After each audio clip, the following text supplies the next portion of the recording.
Distinguished guests, dear colleagues, I am honored to welcome you to the research conference on the macro-financial impacts of climate change and the net zero transition, jointly organized by Banca d'Italia and the Bank of England and hosted by the Banca d'Italia Milan regional branch. I am also pleased that a fair number of the participants are attending the event in this conference room, although with several restrictions and inconveniences that the pandemic emergency is still imposing on us. The discussion of the papers will benefit of the warmth and enthusiasm that only personal interactions can deliver. On the other hand, the improvements in our ability to make use of information and communication technologies allow us to enlarge the set of contributors and attendees to an extent that would have been otherwise impossible.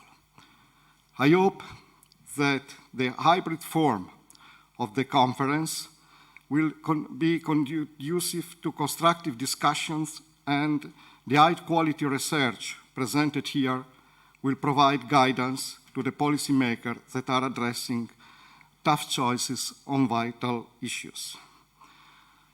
I would like to thank all the colleagues, all the people at the bank, both in Rome and in Milan, that have contributed to make this event possible. I, therefore, wish you a fruitful and productive work. Thank you for being in Milan, be it in person or online.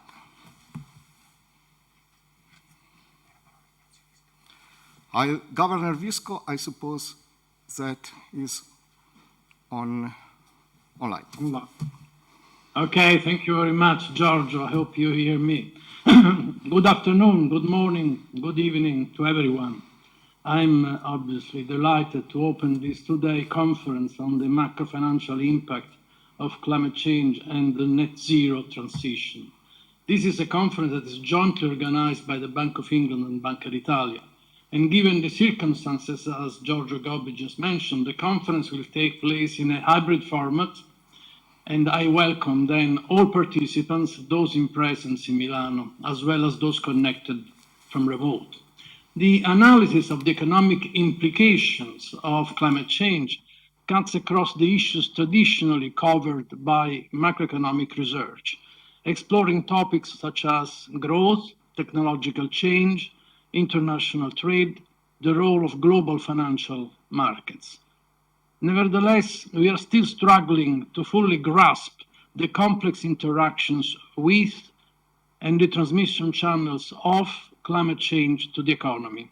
The transition to a net zero economy, which is essential to limit warming below 2 degrees Celsius, will also have material impacts as well as significant implications for monetary and fiscal policies. This conference aims to stimulate discussion between policymakers at central banks and the leading academics. It marks the end of a long journey with the G7 and the G20 presidencies working together to scale up global action in the fight against climate change. And we expect this conference to be an insightful step prior to the COP26 meeting a few days ahead in Glasgow. The conference is divided into 4 sessions. The first 3 sessions focus on the frontier of research in understanding the economic impacts of climate change and the transition to net zero economy. Each of them consists of 2 presentations of 20 minutes each and 20 minutes of questions and answers, and is chaired by an academic or a policymaker. The final session is a panel discussion aimed at linking the academic findings to real-world policy. Let's now hear the introductory remarks of the Governor of the Bank of England, Andrew Bailey. Andrew, the floor is yours. Well, thank you, Ignazio. It's a great privilege and pleasure to be hosting this conference alongside the Banca d'Italia and to welcome what is a very distinguished list of both speakers and attendees over the course of both today and tomorrow. Central banks and regulators, financial regulators, have been amongst those who have stepped forward and risen to the climate challenge in recent years. The Bank of England, we started to first approach the work on climate back in 2015, really through assessing the risk in the insurance sector, because we recognised that that was a very long run risk, which would sort of go over the horizon, if you like, and even as seen at that time. And since then, we've developed supervisory expectations. That was in 2019, and more recently explored the system-wide impacts of climate change through scenario analysis. And even more recently, and I would say in some ways nascently, by studying the role of monetary policy and how climate change is going to affect the macroeconomy. And so it's been interesting to watch and be part of that evolution. It's interesting to see where we are today. And frankly, as this conference, I think, is going to add huge value to the challenges that we have taking this work forward, both in terms of actually, of course, acting on climate change, but also in the understanding of it, and therefore what we should do. Now, it's not for central banks to be the lead on climate change. That rests with governments. But what we can do, obviously, is and must do, is consider the impact of climate change and the transition to net zero on our economies, on the world economy, and on our financial systems. And that's what we've been doing. Ignazio and I have been doing that actively this year through the G7 and the G20, which we've collectively been acting as chairs and presidents for. But it's only been possible to make the progress I think we have through close collaboration with peers, academia, industry. And as I said, there are many remaining unanswered questions. Now, of course, it's a good and familiar thing for those of us in central banking to look to work with, particularly academia, to take forward and enrich our understanding of these issues. And this is no different. There is a lot to do. There's a lot to cooperate on, and a lot of, frankly, joint understandings that we will come to as a result of this work. So let me just share a few thoughts on how I think and areas I think we can work together. First of all, and I mentioned the point about horizons earlier, the window, I think, for responding to the climate change challenge is closing. But the challenge is now also much clearer than it was before. I think collective efforts, scientists, policymakers, academics, industry, with increasing, I think, pace and impact, has really articulated those risks, shed light on them, and helped inform the response we need to make. And from that, we know in our world that climate change matters for the stability of the financial system. It matters for the macroeconomy. Actions that we will take in the decade ahead will determine the climate outcome, looking a long way beyond that. And that the longer we wait, the greater the physical impact on our climate and the more transition risk we will face. And that we need a mix of climate policy tools to facilitate a successful transition. So it's natural, it seems to me, that the attention has now turned to how we can systematically quantify those transmission channels into our economies, into our financial systems, better understand the interdependencies that exist within that world, and explore how these change depending on the different policy paths that could be taken. And that's, of course, where scenario analysis comes in. The Bank of England, we're undertaking a scenario exercise, CBES, CBES as we know it, we love acronyms, to assess the resiliency of the financial system to different climate scenarios. The exercise uses the different scenarios that we've developed with other central banks and with other regulators and with a consortium of climate scientists under the macro financial work stream of the Network for Greening the Financial System. Forgive me, another acronym, the NGFS. And Many now other central banks and policymakers are using those scenarios, and my colleague Sarah Breeden is going to say a bit more about them shortly.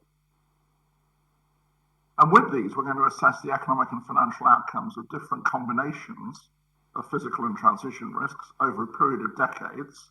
They're pretty ambitious, frankly, in that respect, but necessarily so. And in the face of uncertainty, exploring different potential future paths is really crucial to informing the decisions of policymakers, investors, businesses, and households today. But none of this is easy. It's actually pretty heroic when you start dealing with scenarios of this nature. And this type of analysis, scenario analysis, is a growing field. It's a pretty new field, actually, especially when we apply it into the financial system and into the macroeconomy. So there are challenges, but inevitably. There are data gaps. There are methodologies that need to be developed. And while I think the climate science is fairly clear, there are obviously considerable uncertainties about how it sort of passes through into future economic and financial impacts. So that's a call, if you like. That's a call for help, for more work to refine the methodologies and approaches. And there are gaps, of course, in our toolkit, but those gaps can't keep us from making progress and applying the tools that we have to make progress. So allow me to mention some of the areas I think we should focus on that do require pretty inventive, collaborative, and fairly timely and very timely solutions. We need to integrate climate and macro modelling further. We're only really I would say, in the early stages of that. Both of them, of course, have got unique insights to offer, but on their own, they don't get us near to the task. They've got to come together. So we need models that integrate the two fields, and ones that, of course, give us, certainly in our need, usable macroeconomic depictions. And allow us to, in a sense, focus in particularly on those risks that are most apposite for what we do. Now, a lot of progress has been made, but there is more to do to integrate models across different disciplines. I mentioned previously, I think ensuring that we best understand the different economic impacts of different climate policies. Within climate models, the level of geographical granularity is referred to by specialists as the quote, spatial resolution of the model. That was a new one on me, I have to say, but that's good. For central banks, supervisors, policymakers, and I think firms, we must increase the economic resolution of these climate economy models. I think we also have to go beyond aggregate impacts to understand distributional outcomes across sectors and across geographies. We talk a lot about that, but we've got to really begin to get some models that actually allow us to get a real grip on it. The NGFS is currently looking into whether it can expand its scenarios with a sectoral model, attempting to increase that degree of focus. But I'm sure there's further work that will need to be done in that field. And I think it's important to understand and emphasise how important that will be for effective policy making. It will allow us, I think, to have better targeted policies towards transition. And it means that we can also, look at across this distribution of outcomes and better understand how different sectors and different regions will be affected. So I think what that will do is help central banks and supervisors, better understand the risks to our financial systems and to our economies. Now, third, we should assess how the transition to net zero might impact the demand and supply sides of our economies. From extreme weather events threatening food security to carbon emissions policies, climate change and transition-related risks will, of course, have implications for the macroeconomy, and we should seek to understand the dynamics sooner rather than later. I must say, speaking personally, looking at the three scenarios we're using, one of which is a relatively smooth transition, one of which is no transition, and the last one of which is the delayed transition, which has to be, if you like, caught up in a rather, frankly, not smooth way. In some ways, it was the third of those that was most interesting to me as to just how disruptive that was. And I think there are a lot of lessons to learn from that, which are going to be important in the debate. So these impacts and risks will, of course, become further evident to us over time as we do the work. It's why we've got to have in this analysis both short and medium term and long term analysis. That's different from the usual sort of stress tests we do, which are by comparison very short run. And we will, of course, have to continue to refine our analysis as we learn more on transmission channels. And it will be essential for us as monetary policymakers. I've said a number of times, this is the area, to my mind, that has been very underdeveloped. Now, that may be because it was considered to be over the horizon. But I have to say, and Ignacio and I were both in Washington last week, and this came up a number of times, that when you look at some of the things that are going on in energy markets at the moment, and how you combine that with some of the things that will need to happen on the climate front, it suddenly doesn't look so over the horizon. I think that is a quite a big wake-up call. So we're taking important steps, but we've got a long way to go. So let me finish. That's, I think, where we need to work together to address these challenges. We can't work in isolation on this. It's too important. And of course, the benefits of collaboration are too important. So building our understanding of the right mix of policy tools to support the transition while understanding those risks will be crucial. I'm sure this conference, because having seen how exciting it looks and the papers we're going to hear, will provide an opportunity to take a big step forward on that front in the work we're doing to advance the thinking we have. So I look forward to it. I think it's part of laying the groundwork for a very ambitious commitment. And of course, it's also timely, because that ambition is also going to be represented at the COP26 conference, which is almost upon us. So thank you very much, and I look forward to the next 2 days.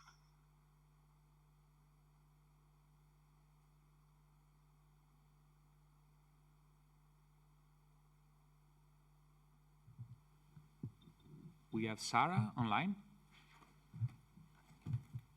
Ivan. Hi, Sarah. Welcome to the conference. Thank you so much. The floor is yours, Sarah.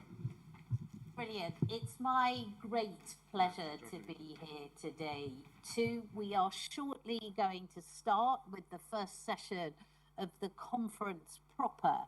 But before we do so, I'd like you to just indulge me with a moment so that I can officially launch a new report called Scenarios in Action that's just been published by the Network for the Greening of the Financial System, the NGFS acronym that Andrew highlighted earlier.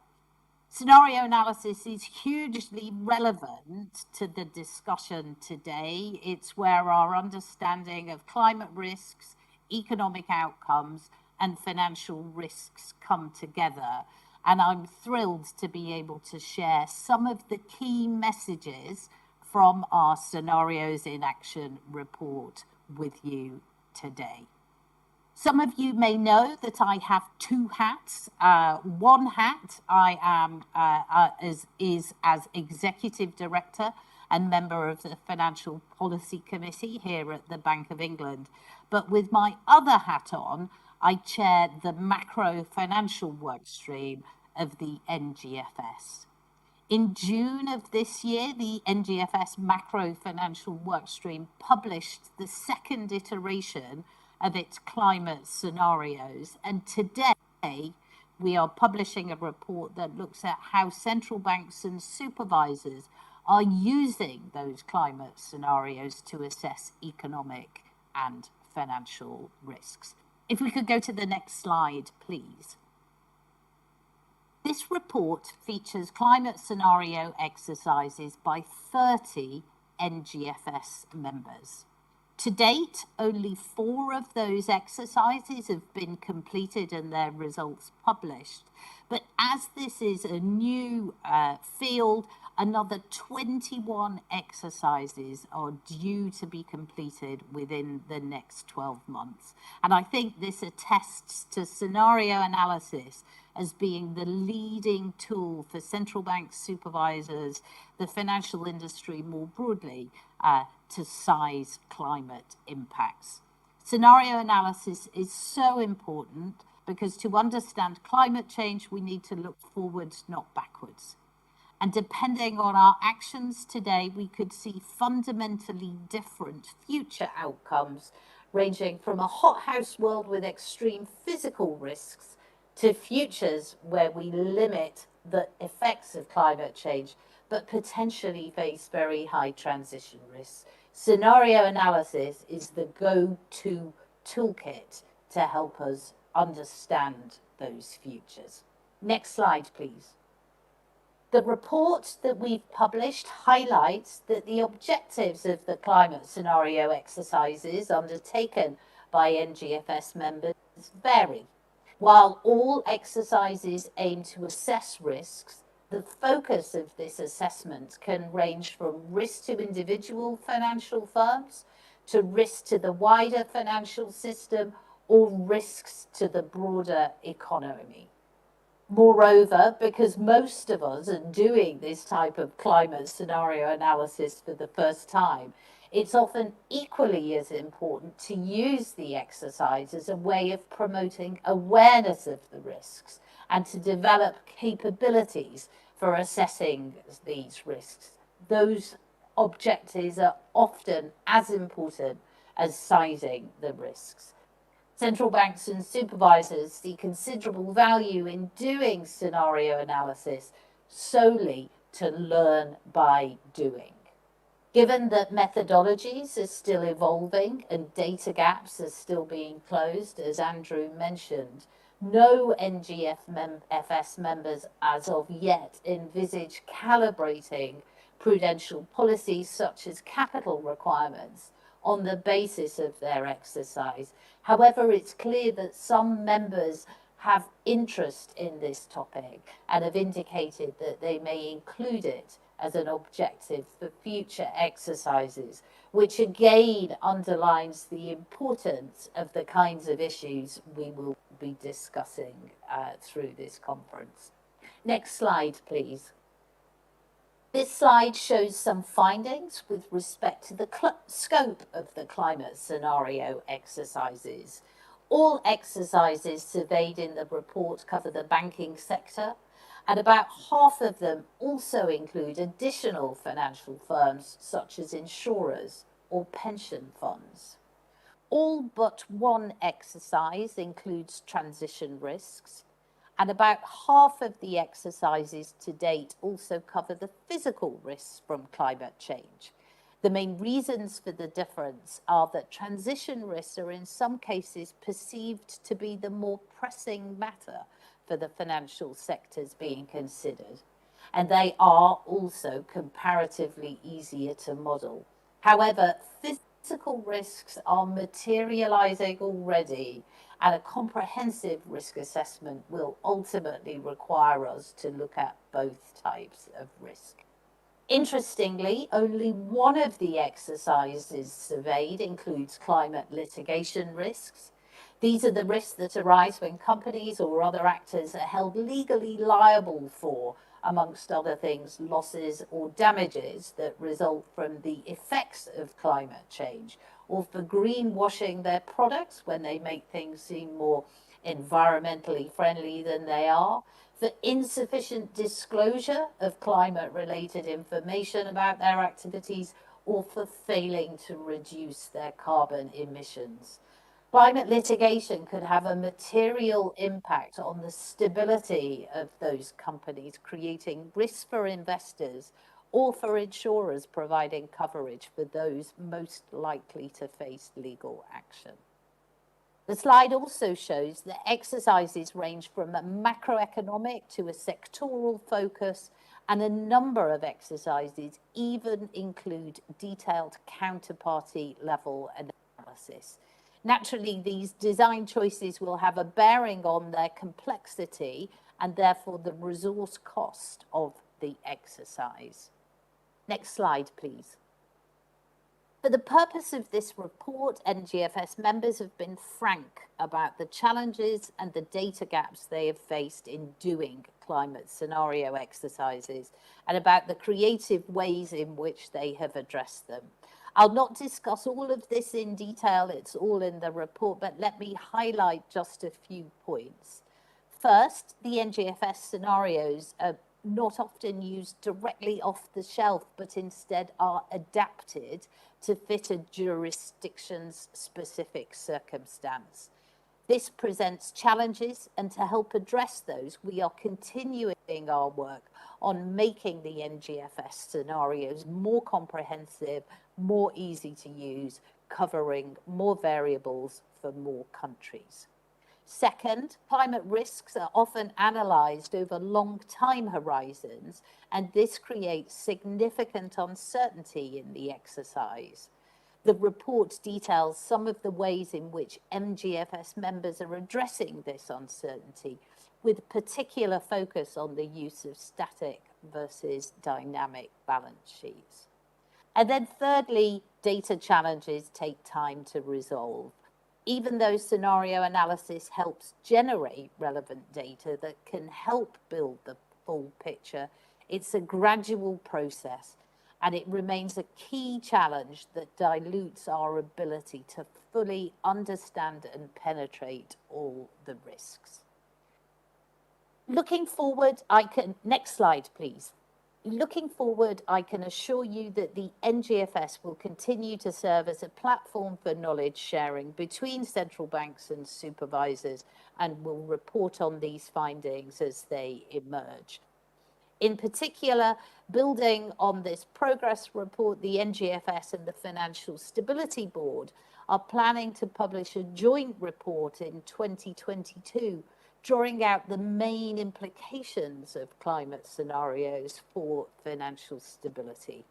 And the NGFS will also continue to improve its scenarios with the aim of being as relevant as possible for economic and financial analyses. And we will continue to keep collaborating with a range of actors to ensure the scenarios are suitable for wider use, as I hope the report will be as well. I hope that underlines the significant value of the conference today in helping make sure that we are best able to incorporate a detailed, comprehensive, complete understanding of the economic and financial risks of climate change. This conference really could not be more important. Ivan, that's me done with the slides. I think that means we are ready to open the conference. Would you like me to plow ahead? I think that now you have a third hat, the head of the chairman of the chairwoman of the next session. So the floor is yours again. Brilliant. Thank you so much. And I'm happy to lose the slides now. Look, it's my great pleasure to open the first session of this conference. The work that central banks and supervisors have been doing with respect to climate scenario analysis would not have been possible if it weren't for the considerable efforts from scientists who, in the course of decades, have built a broad evidence base that allows us to make these future projections.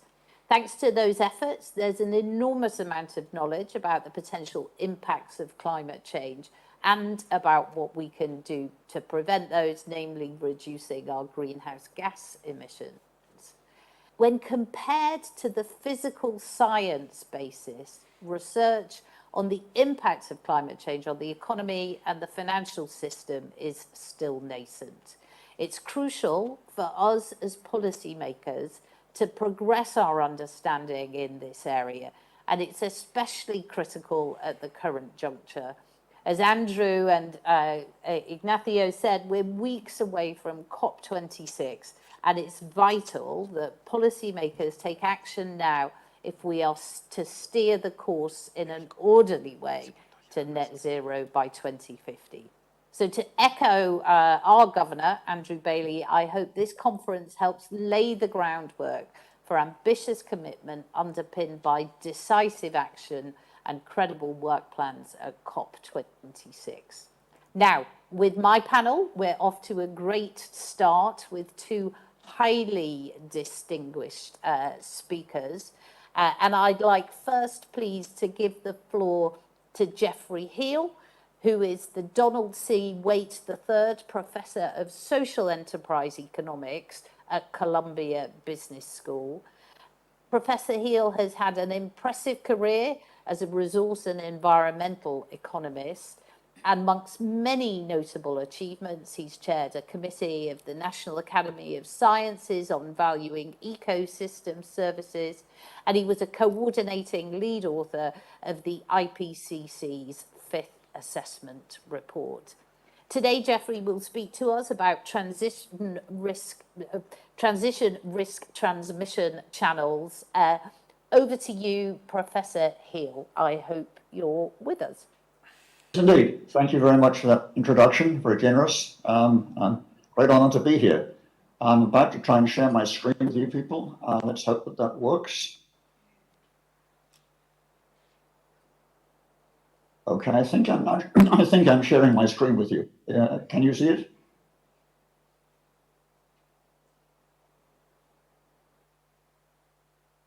Yes. Right. Thank you very much indeed. Great. Okay, so I'm going to give a very high-level talk about the economic risks associated with climate change. And I'm going to talk about these at a very high level and about transmission channels. I'm going to divide this into two categories, and any division of these risks, as you'll see, is somewhat arbitrary, unfortunately. There's a huge amount of overlap, however one categorizes these things. But I'm going to try to distinguish between what I call direct climate risks and then risks associated with transition, which are principally the risks associated with the policies that we're going to implement in order to try and mitigate climate change. So I'll talk about them in that order. Now, there's a wide range of what I call the direct risks associated with climate change. I'll go through each of these in a bit of detail, but just to give an overview, there are some direct physical risks associated with damages from climate change. There are agricultural risks associated with the impact of climate change on our food supply. There are risks to the health of human populations. There are risks to our productivity, our ability to get things done. All of these have implications for financial risks, and the financial risks can be extremely diverse, but quite substantial.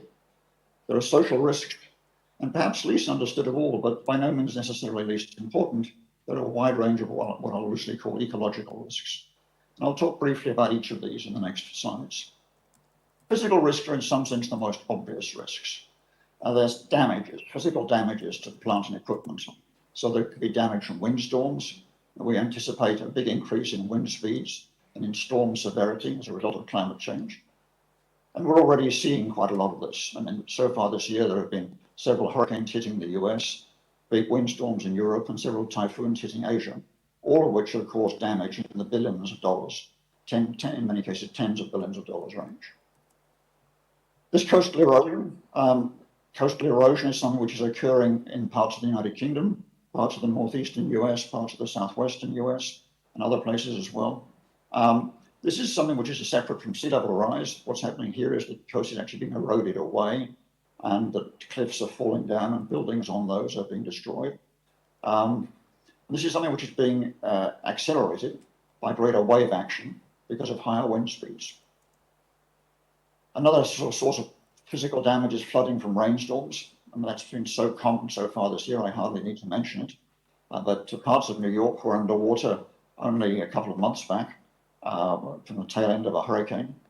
Parts of Germany were flooded relatively recently. There have been heavy rains in the US. There was massive flooding in China, which has disrupted many people's supply chains. So this is already a fact. It's not something which we're going to see in the future. It's something we're seeing right now today, but it will get worse in the future according to all of the models. Sea level rise, as I said, something distinctive from coastal erosion. We can anticipate as much as perhaps 2 meters of sea level rise by the end of the century. And the impact of sea level rise will be made significantly worse by the fact that we'll have higher wind speeds in the storms that hit.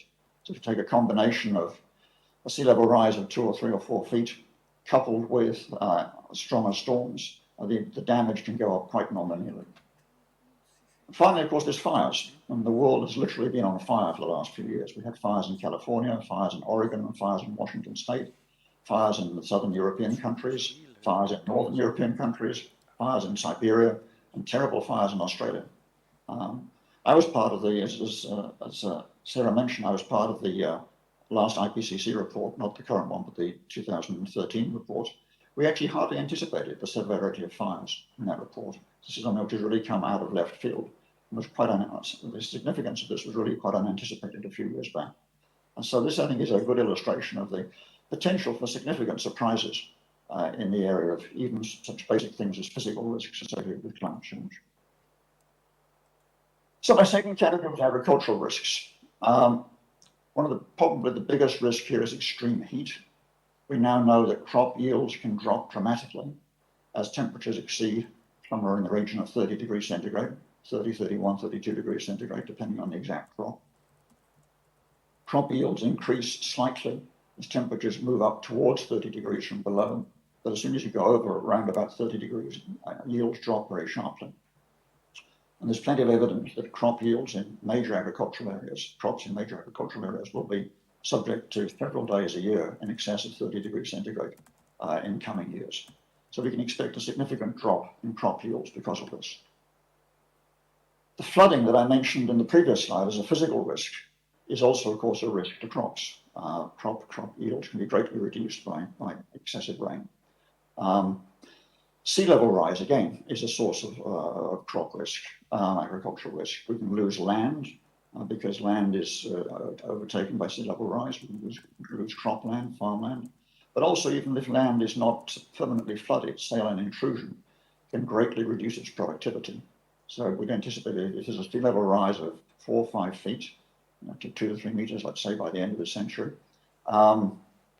we can anticipate losing a lot of agricultural land. We can losing that land directly and also losing additional land because of saline intrusion. We're already beginning to see the next point I've got here, which is the spread of pests as climatic conditions change.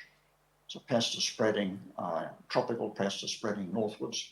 And the biggest impact of this that I'm aware of so far has been the growth of the spread of the bark beetle here in the US, destroying large areas of forests. I mean, hundreds of thousands of hectares of forests have been killed by the bark beetles.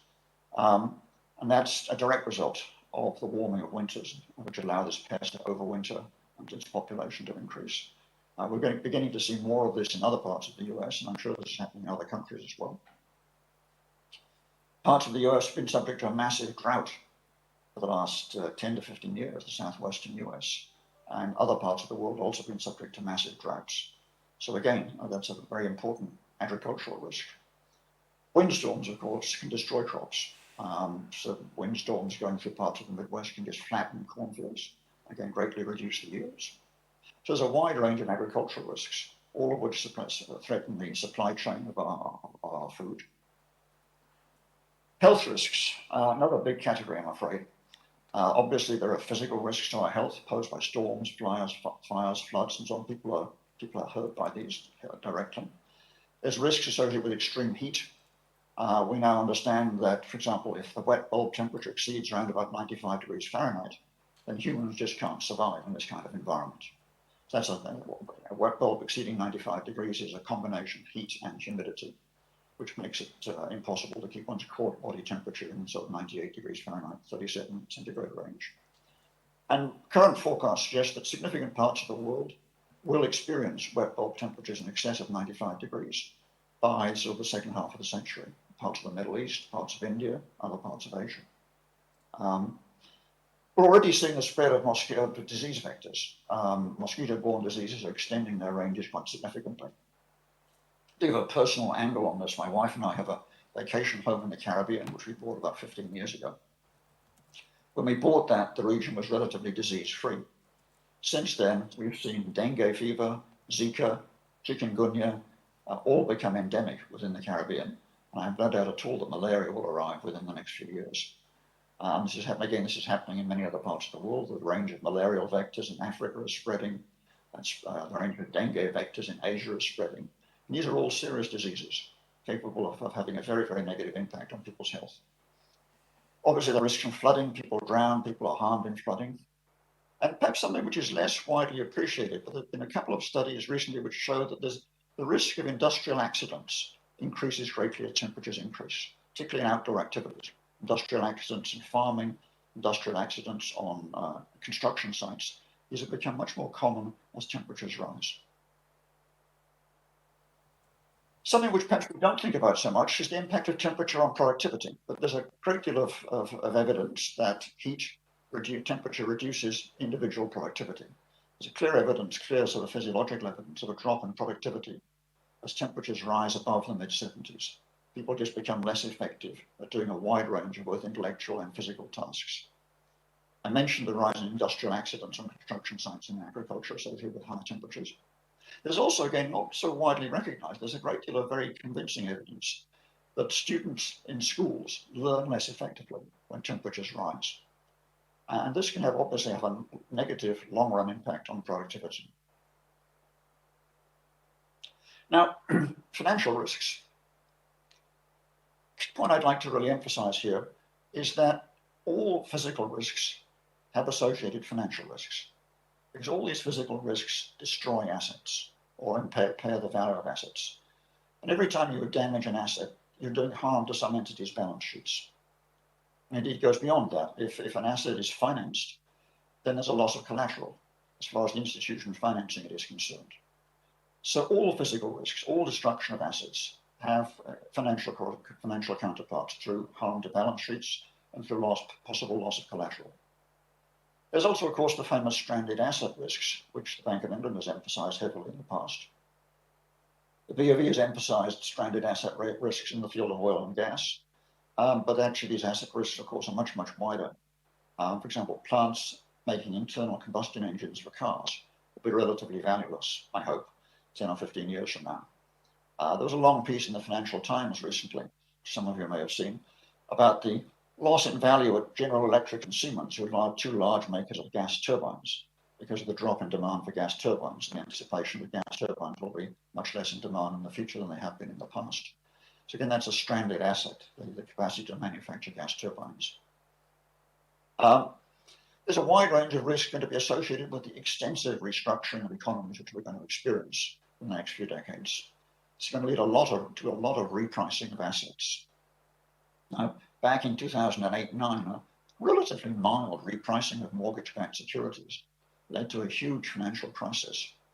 And we can anticipate the possibility of things like that happening in the future. For example, if a lot of homes are devalued by sea level rise, there could be an impact on mortgage-backed securities, which are secured on those homes. It could also be an impact on municipal bonds. I mean, here in the US, many coastal municipalities finance their operations by issuing bonds, and their capacity to generate taxes and finance these bonds could be impaired by sea level rise.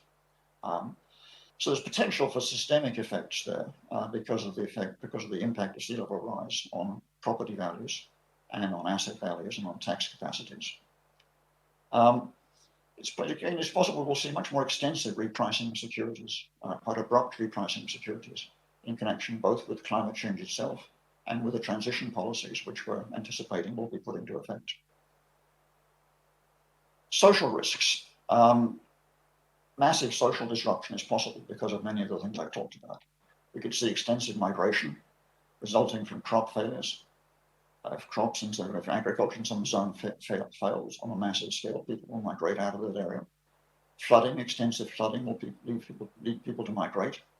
And extreme heat could lead people to migrate. Parts, for example, of the Indian subcontinent become untenably hot in the summer, then we may see large-scale migration there.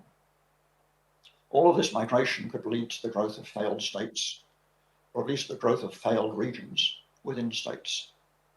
The physical risks from storms can impoverish many families. For example, I mentioned sea level rise before.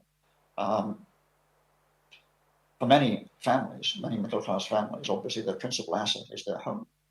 And substantial devaluation of homes because of sea level rise, because of fires, because of floods, could lead to a great deal of loss of assets from the middle-class families. We could see a lot of financial harm occurring to individual families because of the physical risks associated with climate change.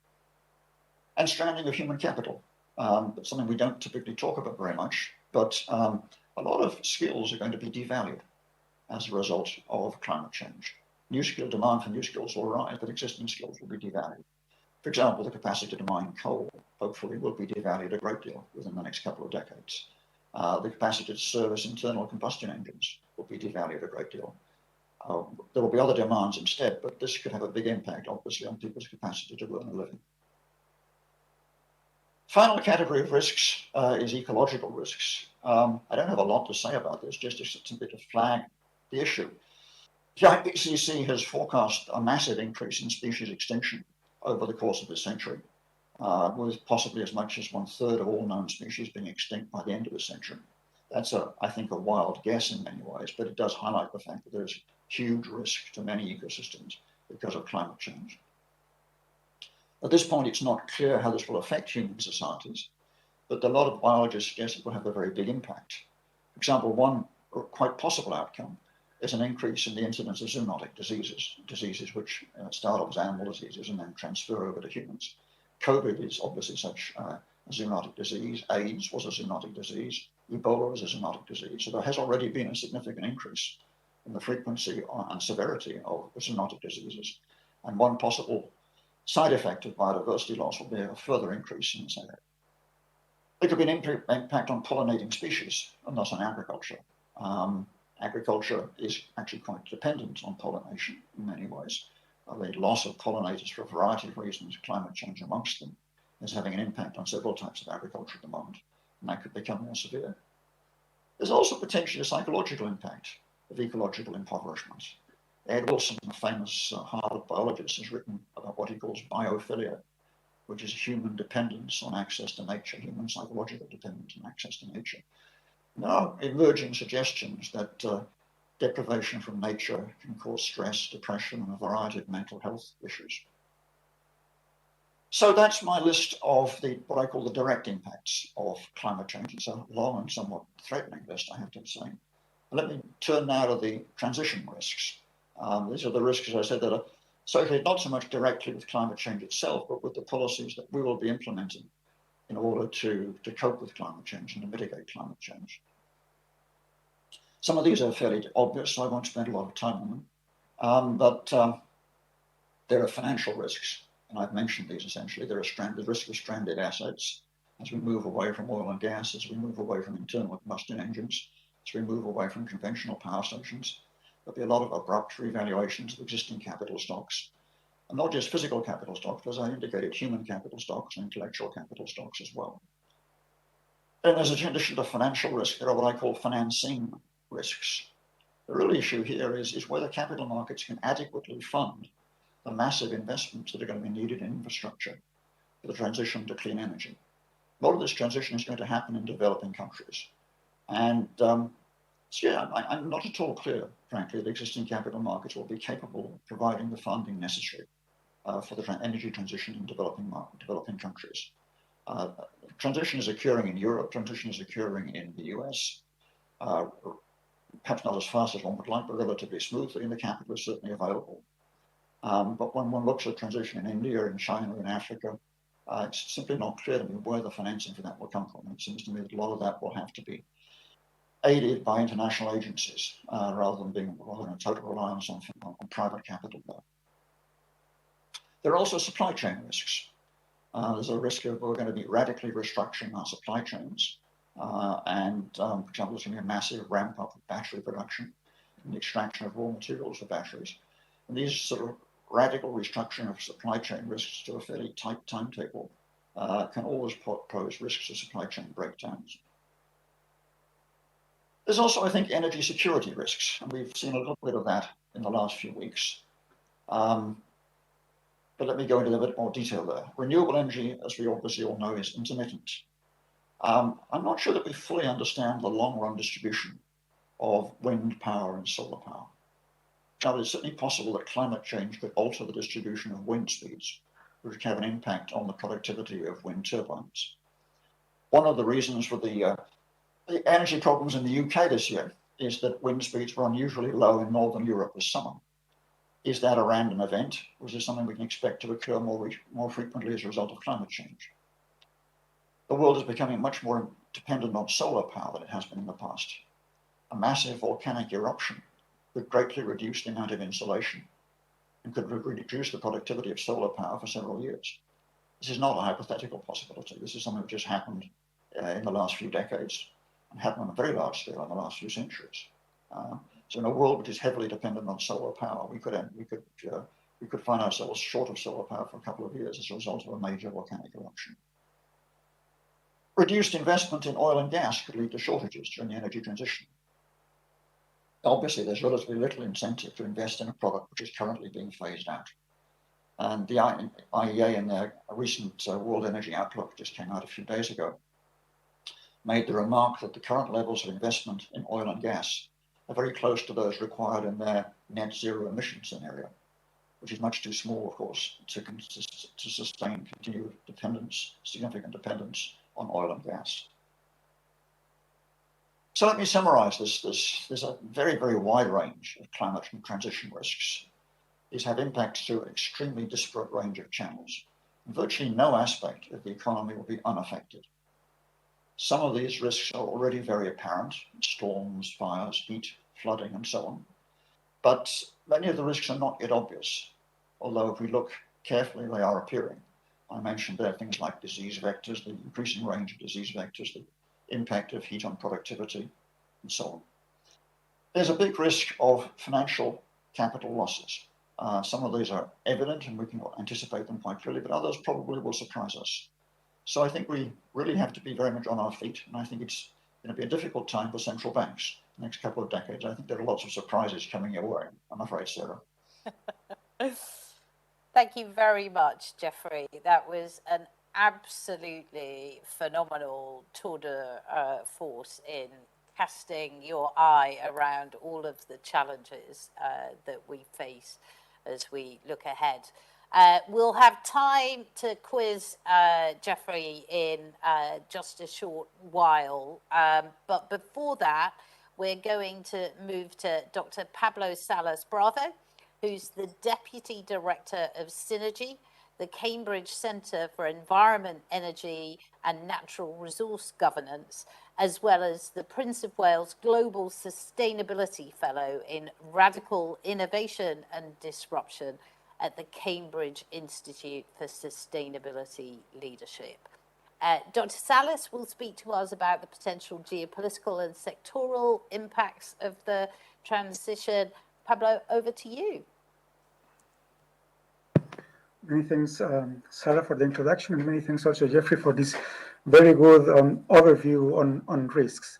I will move a bit in the opposite direction, going more of a ground level, and look indeed at a scenario analysis related with transition risks.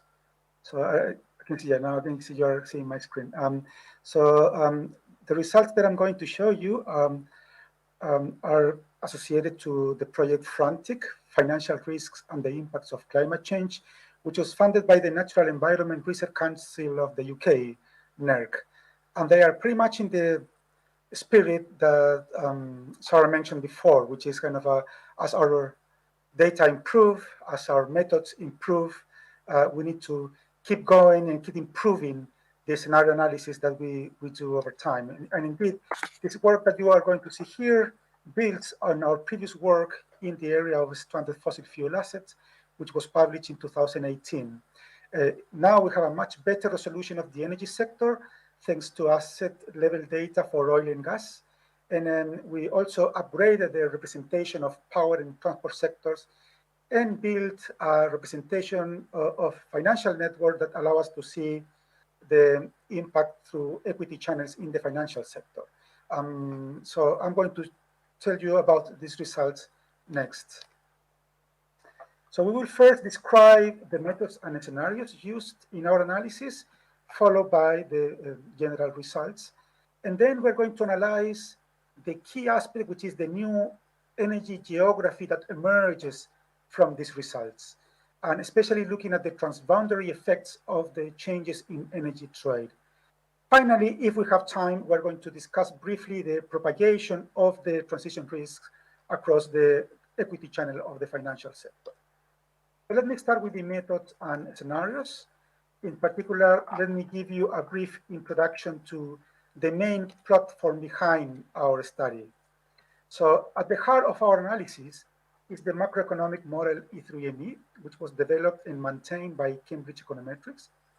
This is a highly disaggregated macroeconomic model that has been used extensively by policy analysis in several countries. The version used for this exercise divides the world in 61 world regions, 43 economic sectors in each region, 23 types of fuel users, and 12 energy carriers. Now, inside the 3ME, but plotted here outside for simplicity, there is a family of sectoral models that we call FTT, which provide a detailed representation of technology diffusion across different sectors: power sector, transport sector, heating, and industrial sectors. These modules follow a bottom-up approach in which technology adoption is driven by competition and resource use, the latter constrained by a global database of energy resources. Now, the starting point for our scenario analysis are policy assumptions for each of the 61 world regions. These policy assumptions influence the relative competitiveness of the different technologies, generating different macroeconomic and energy scenarios. From each of these scenarios, we obtain a large data set of variables such as economic output per sector, employment, income, and so on. Of course, one of the most relevant variables is emissions, driven mainly by the use of fossil fuels in different sectors. And we connect emission trajectories coming from the scenarios with the Gini emulator from the Open University to analyze the impact on climate change. The overall platform that you see on the screen now is called E3ME FTT Gini. So now, using this platform, we focus our study into four main scenarios. The first scenario is that we call INV-E for investors' expectations. And here we disconnect our sectoral models and plug into E3ME assumptions that are compatible with the new policy scenarios from the International Energy Agency. So this is an exogenous baseline scenario, if you may. This exogenous baseline has a median warming level of 3.5 degrees Celsius. The second scenario, we call it technology diffusion trajectory, or TDT. And this one takes into consideration existing trends in technology diffusion in the energy sector captured by our own macro models. And here we don't assume additional climate policies, and we reach a median warming on 2.6 degrees Celsius. And we have a 2 degrees C compatible and a 1.5 degrees C compatible scenarios. The 2 degrees C compatible scenario, we call it net zero in Europe and East Asia, or Europe, East Asia net zero, because it assumes policies compatible with the UK, the EU, Japan, and Korea reaching net zero in 2050, while China reaches net zero in 2060. And here we have a 50% probability of not exceeding 2 degrees Celsius. And the 1.5 degree scenario, which we call net zero, uses stringent policy assumptions in some of the regions and assume that all of them reach net zero in 2050. So now, based on this modeling platform and the scenarios that I just showed you, let's take a look at the new energy geography that emerges from our analysis. Here we can see a snapshot of the four scenarios, which are represented as columns. The top rows represent global supply of fossil fuels and renewables, while the three bottom rows show regional disaggregation of fossil fuel supply, fossil fuel demand, and renewable supply. As we can see in the first column, the supply of fossil fuels remain strong in the exogenous baseline scenario, driven mainly by the demand in the power and transport sectors. This scenario portrays a strong demand for fossil fuels, particularly in Asia and the rest of the world, compared with a limited uptake of renewable energies. By contrast, in our own baseline, the TDT scenario, we project a rapid and continuous growth of low carbon technologies at the same rate as observed in the historical data.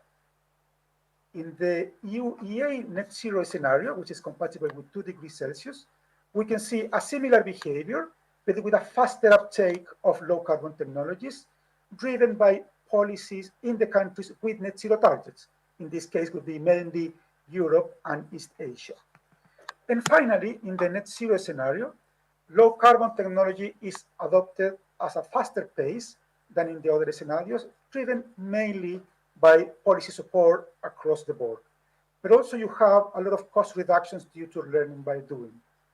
Now, due to the stringent emission reduction targets, the net zero scenario relies on a conservative but still significant amount of negative emissions, and they come mostly from bioenergy with carbon capture and storage, or BECCS. But they are still small. They are in the order of 2 gigatons of CO2 per year in 2050. Now, in all these scenarios, with the exception of the in E, which is the baseline exogenous scenarios, solar PV becomes the lowest cost energy generation technology by 2025-2030 in regions obviously with appropriate levels of solar irradiation. As a result, there is what you can see as a winner takes all phenomenon. And we can see a very similar phenomenon with electric vehicles in the transport sector later on. Happy to discuss this about in the Q&A section. Now, in a nutshell, what we are seeing is that in our endogenous scenarios, there is a rapid growth for renewables, even if there is not further climate policies in place, with underlying gains in energy efficiency and a lower energy demand in comparison with the in E scenario. Most interestingly, we can see the emergence of a new energy geography as energy trade declines and local production of renewable electricity grows. As we will see later, changes in the trade of energy will have significant impact across regions and sectors with clear winners and losers. Now, for this particular study, we increased the resolution of the energy sector and looked at changes in the fossil fuel production at the asset level. And here it's very important to highlight that despite oil being a global commodity, the underlying process of extraction varies radically across world regions. On one extreme, you have conventional oil in places such as Saudi Arabia with very low cost of extraction. As you move towards resources that are more difficult to extract, the competitiveness of the underlying industry, of course, decline. Now, for the Frantic project, we use asset-level fossil fuel data from the Rystad database, which included around 70,000 sites worldwide, separated by company and country. In the charts that you see on the screen, you can see the cost distribution of resources in blue, 2P reserves in yellow, and production in red for different world regions, with oil in the top and gas at the bottom. The vertical axis here shows quantity, whilst the horizontal axis shows cost distributions based on break-even price of production. In simple terms, the horizontal axis indicates the commercial price at which these resources become competitive. And by just looking at this data set, you can immediately infer a very few interesting points. First of all, the cost distribution of oil and gas varies massively across regions. Places such as Saudi Arabia and the rest of OPEC have most of its oil in particular at a very competitive cost of extraction. By contrast, places such as the US, Russia, and Canada have much higher cost of extraction. Consequently, in a price war, OPEC can outprice all these regions easily. On top of that, there are enough resources in the OPEC regions to satisfy the demand for oil, especially in low carbon scenarios. And this makes the previous point about OPEC outpricing other regions even more relevant. So the corollary here is very clear. Resources are not evenly distributed, and substantial amounts have a low likelihood of ever being used if the demand of fossil fuels goes down. And those are located in different world regions. So here I will stop a bit and highlight that many studies portray the low carbon transition as a prisoner's dilemma. So if you follow that argument, countries have the incentives to free ride on other countries taking climate action. However, what the energy geography is showing us is that the incentives for fossil fuel importers, for competitive fossil fuel exporters, and for uncompetitive fossil fuel exporters may be completely different. So therefore, it's important to take a glimpse to the political economy behind the energy transition. Sorry.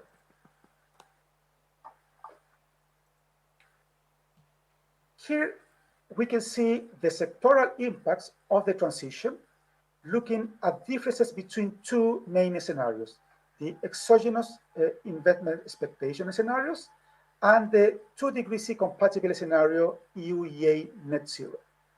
Now, due to the internal trade of energy, what we see here are transboundary sectoral impacts with very clear winners and losers. The sectors, you can see them here at the bottom. Now, for fossil fuel importers, they are in the right-hand side. They are better off in a low carbon scenario with the obvious sectoral exceptions such as extractive and fossil fuel industry sectors and utilities. So if you compare the low carbon scenario with the high carbon scenario, which is the comparison that you're seeing here, these fossil fuel importers have a positive change in output. So they are better off in a low carbon scenario. Now, for the competitive fossil fuel exporters, such as Saudi Arabia and the rest of OPEC, that you see here at the bottom left, they also manage to stay positive as they're able to keep control of global fossil fuel markets because of their competitive resources. However, for the non-competitive fossil fuel exporters, such as the US, Russia, and Canada, at the top left, the losses in the fossil fuel sector propagate through the rest of the economy, creating strong negative effects. Now, to understand these results, we need to take a look at how decarbonization impacts the real economy in the macroeconomic model E3NE. Now, on the one side, the increase in low carbon investment produces a boost in the economy, driving building activity, for example, in low carbon sectors, and creating the corresponding positive impacts on GDP and jobs. On the other side, a decline in the demand for fossil fuels produces a decline in fossil fuel prices, a decline in production, and the corresponding losses on GDP and jobs for fossil fuel exporters. That propagates to the rest of the economy, first domestically and then internationally, through supply chains which are modeled using input-output tables. Now, in terms of trade balances, for importers, the low carbon transition reduces their energy imports and redresses trade balances, generating in general positive effects in income and GDP and competitiveness. That is what we saw before with the cases of Europe, China, Japan, and India. Now, for fossil fuel exporters, such as the US, Canada, and Russia, the shock in demand produces negative effects in the fossil fuel industry, creating job losses and negative GDP impacts. Now, what happened with the competitive fossil fuel producers?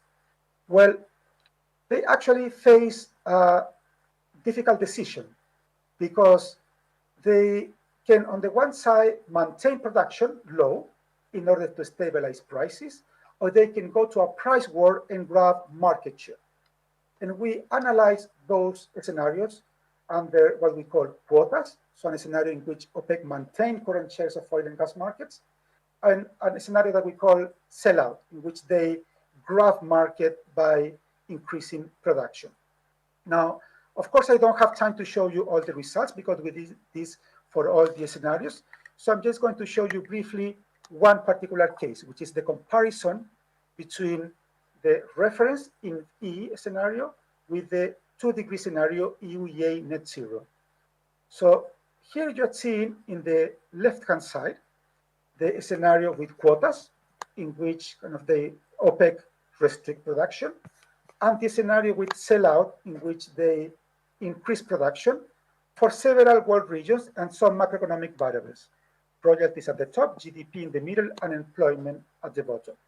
And in general terms, what we see is that actually fossil fuel importers, such as EU, China, and India, are again better off, particularly in the SAO scenario, because they get lower prices of fossil fuels, while the OPEC maintain a slight positive outcome because they grab markets, but there are very strong GDP and employment losses in fossil fuel exporters such as US, Canada, and Russia. Now, I'm going to skip to the end here, which is the picture that we're seeing in the American economy is that on the one side, importers are getting better off with the low carbon transition, but high cost producers can suffer one or a double loss. If they embrace the low carbon transition, they still have to close down their fossil fuel industry because they are outpriced by OPEC, but at least they can benefit from the low carbon investment. But if they decided to stick to the fossil fuel industry, they still are going to be outpriced by OPEC. While the lowest cost producers face a scenario of last man standing in which they can either maintain strict quotas or flood the markets. And in both case scenarios, they are relatively slightly better or slightly worse off, depending on very specific assumptions. So this is the very new energy geography that we're seeing. And actually, we believe that it's very important to discuss it now with fresh eyes. Thank you very much. Pablo, that was fantastic. Another tour de force and quite different in kind to Jeffrey's presentation, but it helps us really understand how detailed modeling of the various facets of this transition are going to really matter. Now, we're in a Q&A session now. We have 20 minutes until past, and then you'll all be keen for a well-deserved cup of coffee before the next fabulous session. Please, for those of you who would like to put questions either to Jeffrey or to Pablo, please type them in the Q&A box as it says in the chat. Just put the little 3 dots next to chat, and I'm happy to put them to our fabulous panelists. But I'm going to use chair's prerogative and fill the void with a question for you, please, Jeffrey. You showed us a really wide range of risks, all of which we see looking forwards rather than looking backwards, which are disparate and heterogeneous in nature, but which together add up to potentially significant, potentially systemic risks, which, as you so beautifully said, would cause central banks a bit of a problem. In that context, how do you suggest we approach trying to model and size those risks so that we can drive the different decisions today that will reduce those future risks? I think basically what you're already beginning to do through the NGFS, which is that you need to think through scenarios here. We don't have a lot of information about some of these risks, unfortunately. So I think it's, we couldn't do, for example, the kind of detailed modeling that Pablo was just talking about on the energy sector, because we don't have the data or the analytical understanding necessarily for some of the risks I'm talking about. I think that, scenario analysis, where you talk with people in the field and develop some possible scenarios, is really the only way we can proceed with these. And at least, even if the scenarios are not particularly accurate in the end, it puts the issues on the agenda and gets you thinking about the kinds of policy responses. So it's qualitatively useful, even if not necessarily quantitatively useful. And I think that's probably a big step forward at this point. I very much recognize the way you articulate it there, Jeffrey. When I think about the climate exercise that we're doing, the climate BES that Andrew Bailey mentioned earlier, we think of it as doing three things. Firstly, trying to shine a light on risks that are currently opaque. But then secondly, driving a discussion about, so what are we going to do about that? What are the qualitative responses to these risks? And then thirdly, driving better risk management, all of which are useful. Yeah. Pablo, a question to you, if I may. Your work is a fabulously detailed, deeply grounded investigation into the effects of transition on energy producers, and you know, the fabulous insight that you had that the allocation of losses and the impact on growth as the world decarbonizes is going to fall quite differently across different geographies, different countries. How do you think we should use that insight? It seems to me, sat here in London, headed to Glasgow in a fortnight, that this kind of analysis could be really material in thinking about how best to react to the challenges that we face as we look ahead. But I'd be really keen, Pablo, to hear your thoughts on that. Oh, Pablo, I think you may be on mute. Thank you very much. Apologies for that. Indeed, when we see these scenarios, particularly for people which is not connected to the energy sector, they maybe look like very far away scenarios. They have nothing to do with me. But actually, the second part of this research, we took the losses that we see in the energy sector and we saw how they propagate in the financial sector. First of all, looking at who owns those assets, then who owns the companies that own those assets, and then who owns the company who own the companies who own those assets. And actually, what we're seeing there is that there is a geographical transfer of losses and risks from developing countries where the oil wells are to the countries where have the headquarters of the companies. But then when you see who owns those companies, there is a variety of investors that go from public sector, from private sector, including pension funds, equity funds, and so on. So therefore, it's pretty much in all of our balance sheets, the risk associated to these losses. And therefore, we need pretty much, I would say that the main argument for me to move forward is to bring transparency, to ask companies to be very transparent regarding where their investments are so we can take better decisions. Great point. Absolutely. Really insightful. There's a question for you, Pablo, that's come through the chat box. How do you think about potential border adjustments, and how might they, you know, the carbon border tax type idea, and how do you think that might play into the macroeconomic outcomes that you highlighted in your work? Well, what we saw in our analysis is that pretty much fossil fuel importers were better off by decarbonizing, which sounds like a relatively natural scenario, right? The price of oil decreases, and there is more low carbon investment, and therefore they are better off. However, if we now put the burden not only on the producers of goods, but also on the consumers of goods, probably the risk is going to be shared differently. So we can see that there could be some propagation of risks associated to this carbon adjustment. And of course, it will depend on the very specific structures of the different economies. It's a really Can I possibly ask Pablo a question? Of course, please do. So Pablo, I really enjoyed your paper, by the way. I thought it was a great piece of work. Thank you. And it's very original. I haven't seen that done before. What would happen if you broke down fossil fuels and made a distinction between oil and gas? Because it seems to me that we want to move away from oil, but there is potentially some demand for gas on a somewhat longer scale.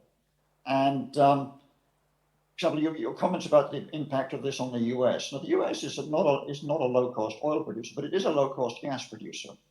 So I can see that actually changing the political economy of this quite a bit if one were to distinguish in more detail between oil and gas here. I just don't know whether you've got results on that yet. I'm sure you're thinking about it. Yeah, well, in our analysis, we focus particularly on oil and gas, and we also have coal, for instance, but coal, because it's a much lower value fossil fuels, you don't see much of the financial risk being transferred because a lot of economies are already going out of coal. Now, what we see in terms of oil and gas is we see a similar effect, a temporal effect with coal, oil and gas, right? In which you can see economies typically getting rid of coal first, and then oil is mostly used in the transport sector. So as the electric vehicles start to operate, then you see a decline in the demand for oil. Now, gas has the advantage of being providing flexibility, particularly for the power generation sector. And in that sense, you can see that it typically lasts longer in different scenarios because it is used in low carbon scenarios. So when you have a large amount of solar and wind, typically you have complementary large amount of gas. So in that sense, we can see a phase out first of coal, then of oil, and then of gas. But of course, the speeds of those phase out change in different geographies, and of course change overall as we put the carbon targets down regarding with our climate objectives. Thank you. Sarah, may I jump in? Please do. I want just to recall that also the people that is here in presence can ask questions using the mic over there. And I really like to ask a couple of questions. One to Pablo. That is, if you accounted in your endogenous transition scenarios also for raw materials needed for the electrification of energy use, copper and this kind of stuff. So just to understand if your map of energy trade can just change because you get rid of fossil fuels, but you have new energy related materials. And the other one is to Professor Hill, to better understand ecological risk. These days we talk a lot, we talked a lot in the G7 and G20 tracks, for example, about the role of nature and biodiversity. And, it seems really hard to model this stuff as a potential financial risk. So if you can elaborate a bit on how to model this ecological risk he was speaking about before. Thanks. I second that question, Professor Hill. That was headed your way from me. Anyway, Pablo first. Yeah, I'm going to be super brief because I also want to hear the answer from Jeffrey. We have a limited representation of material use in the macroeconomic model E3ME in the sense that it's included in some of the sectors, but definitely in these very high renewable scenarios, we probably need a better understanding of how material use will be used. So I would say that is a work in progress. Okay, so I'm on the spot now, am I? Good luck, Jeffrey. We're all hoping there's a way through this. Yeah. I find it, I think it's a fascinating question and it's totally appropriate to ask it. I'm not unfortunately sure I can say an awful lot by way of an answer. Let me just make a couple of remarks. So what's the nature of the risks that we face from biodiversity loss? I think I'd say a couple of things. There's a couple of specific risks that we probably do understand a bit. One is, as I mentioned, the risk of zoonotic diseases. So I think that this does enhance the risk of another pandemic. And we've already seen, what a relatively mild pandemic can do. COVID-19 has been very disruptive, but it's not if you compare it, for example, I've been reading recently about Black Death in Europe in the Middle Ages. Now that had a 90% fatality rate. So imagine something which is as infectious as COVID, but with a much higher fatality rate. Obviously, the cost of that could be absolutely huge. And there's really no knowing what kind of diseases are out there in terms of zoonotic diseases that could transfer over to humans.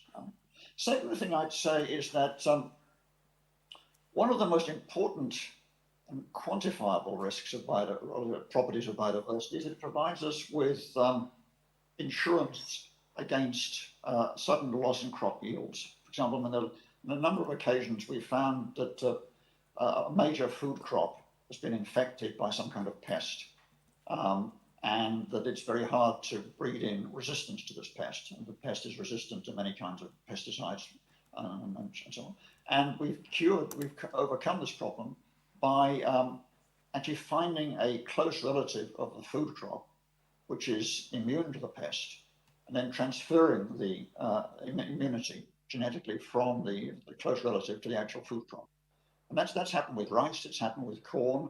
It doesn't usually get headlines when it happens, so we may not even know about this, but in fact, we'd have lost a lot of the world's rice crops and a lot of the world's wheat crops and corn crops if it were not for the existence of close relatives of these, which happen to have certain immunities to pests which the food crops didn't. So that's the importance of having a kind of a reservoir of biodiversity from which you can transfer valuable properties to food crops. And I think that if you lose that, again, the risk of a sudden hit to a major food crop from a pest is very high. It's hard to quantify that, but if you look back historically now, people who specialize in the agricultural field can give a lot of examples of this type of thing happening in the period before we were able to make these transfers. So that's probably going back to your question to me earlier about scenario analysis here. I mean, I think you probably, with the right people, could construct scenarios about this. So I'd say that, in answer to the question, there are two things I can think of which are big risks, which we probably understand a bit as a hit to the food supply, a hit to a particular food crop, and another really nasty pandemic.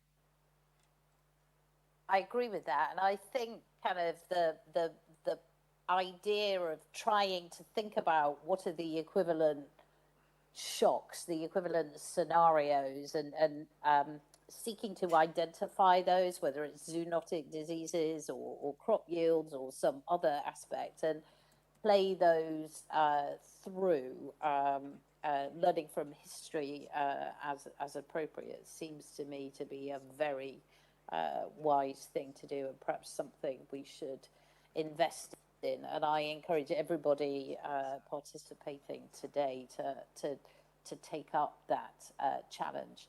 Ivan, are there any other questions that you've got?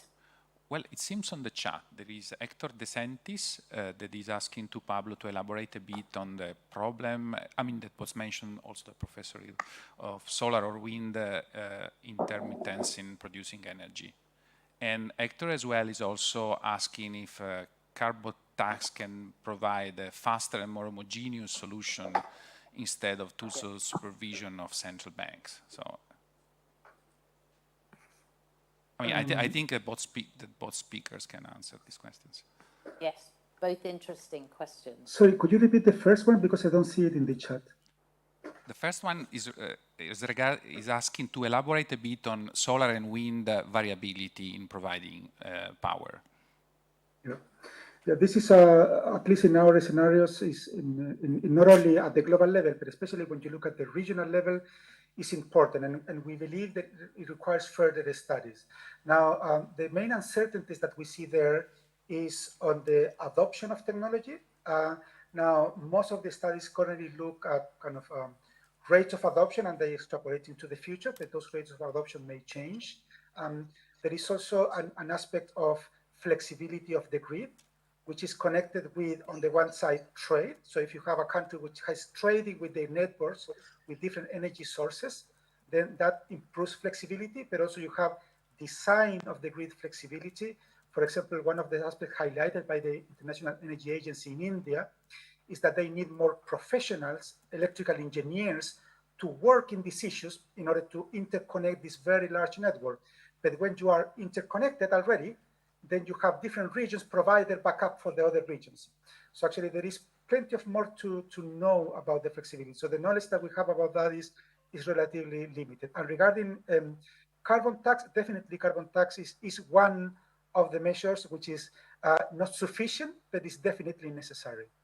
And I'm sorry, Jeffrey, if I took it too long, but also want to hear your view. No, I totally agree with what you said, actually. That's great. Yeah, on intermittency, that obviously is a big issue. I mean, there are three responses to that. One is what Pablo just said, which is great. It's unusual. And if you have regions, if you think about wind, if you have regions which are sufficiently far apart, And the probability of the wind going down in both regions at the same time is fairly low. I mean, technically speaking, the covariance between wind sources drops with distance. So if you can integrate wind sources over large distances, and we're talking here about thousands of kilometers for this to be effective, then you can, to some degree, mitigate the risk. So we need to see more of that. The other response is obviously batteries for short-term storage, and battery costs are coming down a great deal. And here in the US, at least, a lot of the big utilities are incorporating batteries with a sort of a half-day storage capacity into their grids. And then, of course, there's for longer-term storage, the potential for hydrogen is something which has been discussed a great deal, but is still, I think, an open question. Hydrogen is a mechanism through which we can store energy from, summer to winter or something of that sort. And we need more development of hydrogen-based technologies. On the carbon tax, I think carbon taxes have a very different impact depending on which fossil fuel you look at. If you look at coal and gas, they're actually very vulnerable to a carbon tax in the sense of relatively modest carbon tax. $50 a ton of CO2, $60 a ton of CO2 will make both coal and gas uncompetitive. Oil, that's actually much harder to move out of the market with a carbon tax. It takes a carbon tax of a couple of $100 a ton to have much impact on oil, largely because there's no immediate substitute for oil.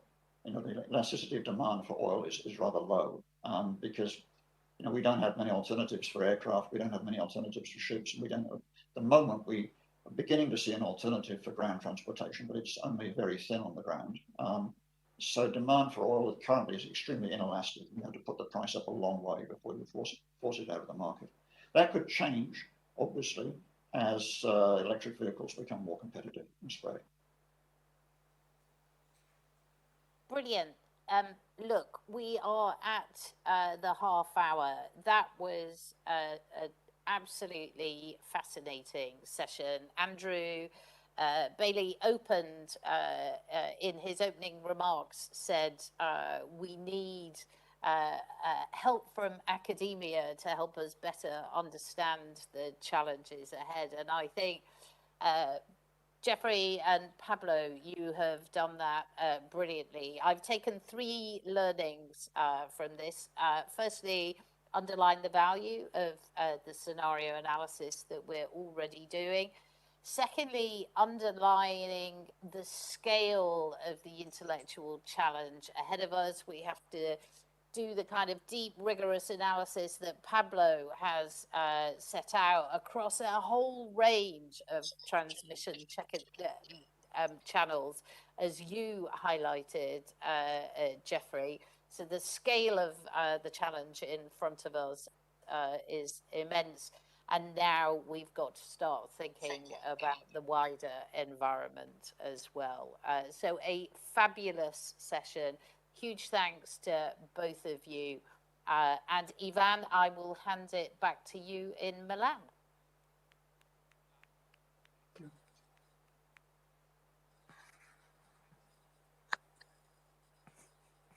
Hello to Pablo and to Geoffrey. Really a great session. We break for 15 minutes and we come back with a session on physical risks.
conference. A great topic. I'm Glenn Rudebush from the San Francisco Fed. I'm privileged to chair the second half of this session on climate change and the economy. Here we turn to the physical impacts and risks of climate change, which, as Sarah Breeden noted earlier, these are already materializing. One of the most important characteristics of these risks is their heterogeneity. Climate-induced changes in, for example, the global water cycle are leading to more flooding in some areas, but more droughts in others. So getting this granularity and this high resolution is crucial. And our first speaker is a pioneer in quantifying these granular costs of climate change. Solomon Sang directs the Global Policy Laboratory at the University of California at Berkeley. He co-founded the Climate Impact Lab, which is modeling the costs of climate change sector by sector and community by community around the world. Today, Solomon will talk about the global impacts of climate change. Thanks for joining us. Thanks, Glenn, for that introduction. I'm going to share my screen.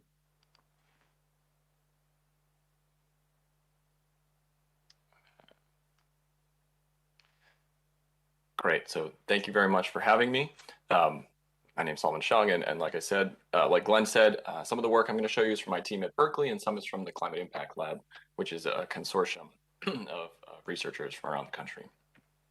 I think when we talk about the physical impacts of climate change, it's very important to recognize that what we expect to see in the future is a very different world than we inhabit today. So in this picture, what we are doing is we're showing the summertime temperatures of countries around the world organized on the horizontal axis in a high emission scenario and in a cool scenario. And what you see is that in the future, a country like Germany is expected to have summertime temperatures that are similar to Spain. Other countries like Uganda would be expected to have summertime temperatures similar to Saudi Arabia. And countries like Sudan and Mali will be experiencing temperatures that have not been seen anywhere on the planet historically. So it's a completely different world. Now, at the same time, how we get to that world is a very gradual process. So what I'm showing you here are model projections of climate change over the coming century. And what we see is about a 1 degree C change over 30 years, which, if you break it down, means that every single day over the next several decades, we're going to be experiencing climate change, but it's very small. It's going to be about 1 in 10,000 degree, 1/10,000th of a degree per day. And so climate change should be thought of as a very long sequence of very, very small daily changes. And so in the research where we try to understand what are the physical impacts, we essentially are trying to understand and distinguish between different hypotheses about whether or not the climate has a small impact or a large impact on society or different sectors. And it's been historically a very difficult problem to answer because the climate itself is very high dimensional, society is very high dimensional, and there's many confounding factors. Luckily, there's been a lot of progress in the last several decades. And so you can think of the ideal experiment one would like to do. You take two planets, you change the climate of one, you don't change the other, and then you compare the macroeconomic performance of the two societies. That's a difficult experiment to implement. What we actually can do is something that approximates that experiment. And what we study is how we reconstruct the historical exposure of different populations to different physical conditions. And then we observe that as those conditions change over time, how does the economy or elements of the economy respond? So you can think of a high climate exposure period as like the treatment, a low climate exposure period as if it were the control. So a simple picture that depicts kind of what we're doing in this whole vein of research. If you look up here at the very top panel, panel A, you have two probability distributions that describe different distributions of outcomes, call it climate 1 and climate 2. And over time, what we observe in actual data are sequential draws from this distribution. So here, time is actually going downward. And what you see are a sequence of events drawn from climate 1. And what we observe in the outcome data is a sequence of outcomes, so down here on panel D, that are revealed over time. And what we try to do in this type of work is we use econometric techniques to recover the curve we see here in panel C, what's labeled as a dose response function, that describes how these climatic variables map onto different social outcomes of interest. And then what we can do, and when we think about the future, is we can reconstruct what climate 2 might look like. We can map it through these functions And then that gives us a final distribution that has changed, shown here in panel E, and that allows us to quantify what the economic and social risks might be. Now, of course, you also see that this function here has changed as the climate has changed, and that might be because populations adapt. And so that is one of the frontier questions in this line of research, is to ask, how is it that populations will be adapting down the road? Now, in this vein of literature, there's essentially two styles of work. We've been participating in both of them, and I'll show you brief examples of both. There's the top-down approach, where you essentially look at large aggregates of the economy, things like GDP measures, and you try to understand how they're responding to changes in the climate. Now, that approach has benefits in that it has a very holistic view of the market impacts, and so you really capture many, many things kind of in one fell swoop. In that sense, it's relatively easy, and it's also easier because all the ways in which populations adapt are essentially contained in these metrics, and so it's accounted for implicitly. A challenge of the top-down approach is that it doesn't capture non-market impacts. So anything that's not described by GDP is going to be missed. And in many cases, while we can see what the overall effects are, we don't necessarily understand what's happening under the hood. And that can make things, difficult for policymakers who are trying to intervene. The alternative approach is a bottom-up approach, where we study different sectors of the economy and we try to enumerate those impacts sector by sector and then kind of add them all up to understand what the overall impact is on society. A benefit there is that we can study a non-market impact and incorporate it into those calculations, so something like biodiversity or human health. It also provides a level of detail and granularity that it can often guide adaptation decision-making, and it's also transparent, which is useful, for example, in legal contexts. But a challenge is that you're adding things up one by one, and so of course you're going to miss things, and also it's extremely costly and difficult to do that. One reason is that you have to model adaptation explicitly, the way I showed on the previous figure. So, and before proceeding, I just want to address one point that I get a question very often, which is how is it that in this top-down approach you are accounting for adaptation implicitly? You said this is very easy, and so for this kind of group of economists, here's a figure from a paper actually with Tatiana, where if you have an Edgeworth box and you're thinking about how the macroeconomy is responding to climate change, if you have some initial equilibrium before the climate changes, and then the climate changes and populations adapt, they reallocate resources, maybe you take the metal that you would have turned into a computer and you instead turn it into an air conditioner, whatever the economy is doing to reallocate products and goods and services, that essentially is adaptation, and the costs and benefits of all those adaptations are going to be captured through the market. And so it is actually sufficient to observe both the costs and benefits of adaptation by observing how total revenue in the economy is changing, shown here by just the single summary statistic, just output. And so that actually makes recovering adaptation effects in the top-down approach substantially easier than in the bottom-up approach. So just to share with you a couple examples so you have a sense of what we're seeing in the literature and understanding around the world. A simple example is to start with tropical cyclones, also known as hurricanes, around the world trying to understand their impacts. So in a sequence of studies, what we've done is we've actually reconstructed physical models of these storms. So here's the wind intensity inside sort of a characteristic tropical cyclone. And then we take historical data and track how cyclones have moved around the world and over time. So this is a reconstruction of Super Typhoon Joan in the Philippines, and you can see it passing over the northern islands. The color is indicating the intensity of the winds that populations were exposed to. We then go into the historical record, try to reconstruct all the tropical cyclones that have been seen around the world in each different year. In general, there's roughly about 100 per year on this planet. And then we can reconstruct all the cyclones for many different years to get a new data set of exposure for every single country to every single storm that's been observed in the historical record. Linking that data up to GDP data, we can then test different hypotheses about how economic growth might be responding to these large-scale climatic disasters. And so here I've drawn for you, 4 different hypothetical trajectories of GDP growth as they follow disaster. And they all essentially are making different assumptions about how an economy might respond after disaster strikes. Is it the case that an economy grows very fast? Maybe it's stimulated by the disaster. is it the case that the economy slows down relative to its historical baseline, but then later accelerates and exceeds performance that it has observed in the past? Does the economy slow down and then speed up and just sort of recover to its historical trend? Or do we observe that economies slow down and then they go back to growing at their initial rate, but without a period of very fast pedaling, they never catch up to their historical trajectory? When we link together the data sets between the exposure and GDP historically, what we observe is something that looks like this no recovery hypothesis. So you have a tropical cyclone strike sort of an average country, and you observe slightly slowed growth relative to the baseline trend for roughly 15 years with no clear evidence of recovery out to 2 decades.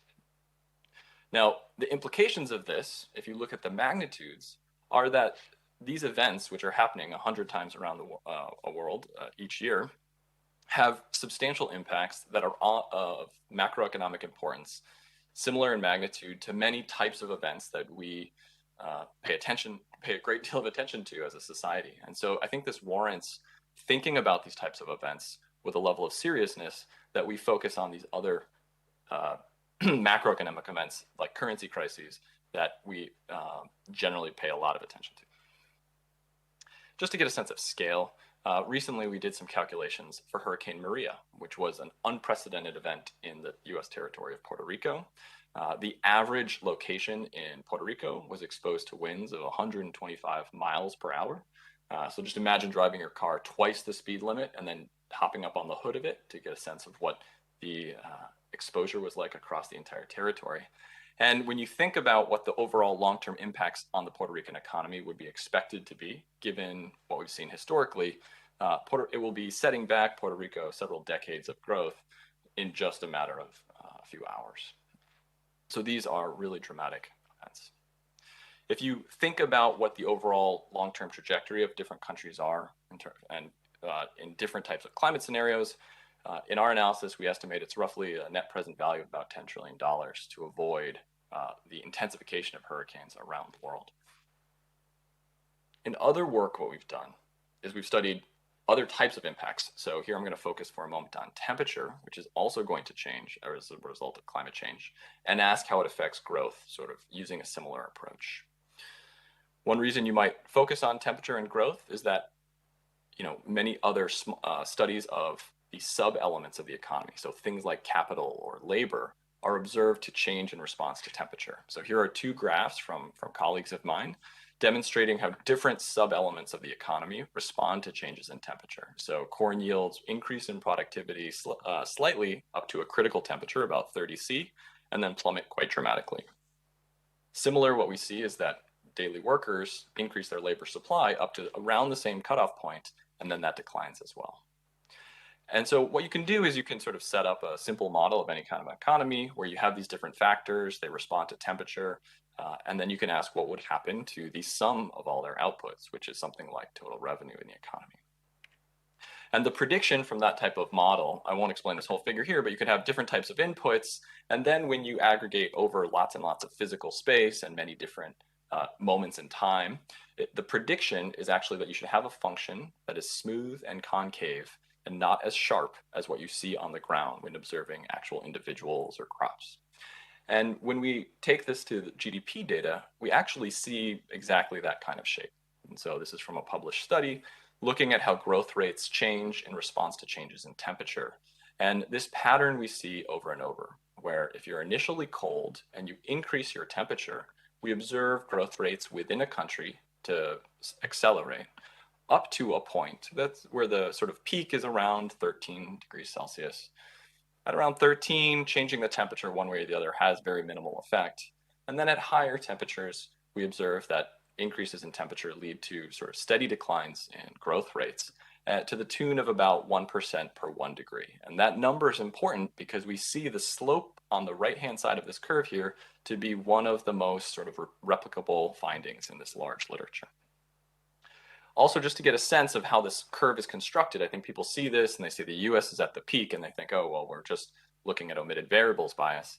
But it's important to point out that this curve is derived by following different countries over time and looking at how they respond to changes.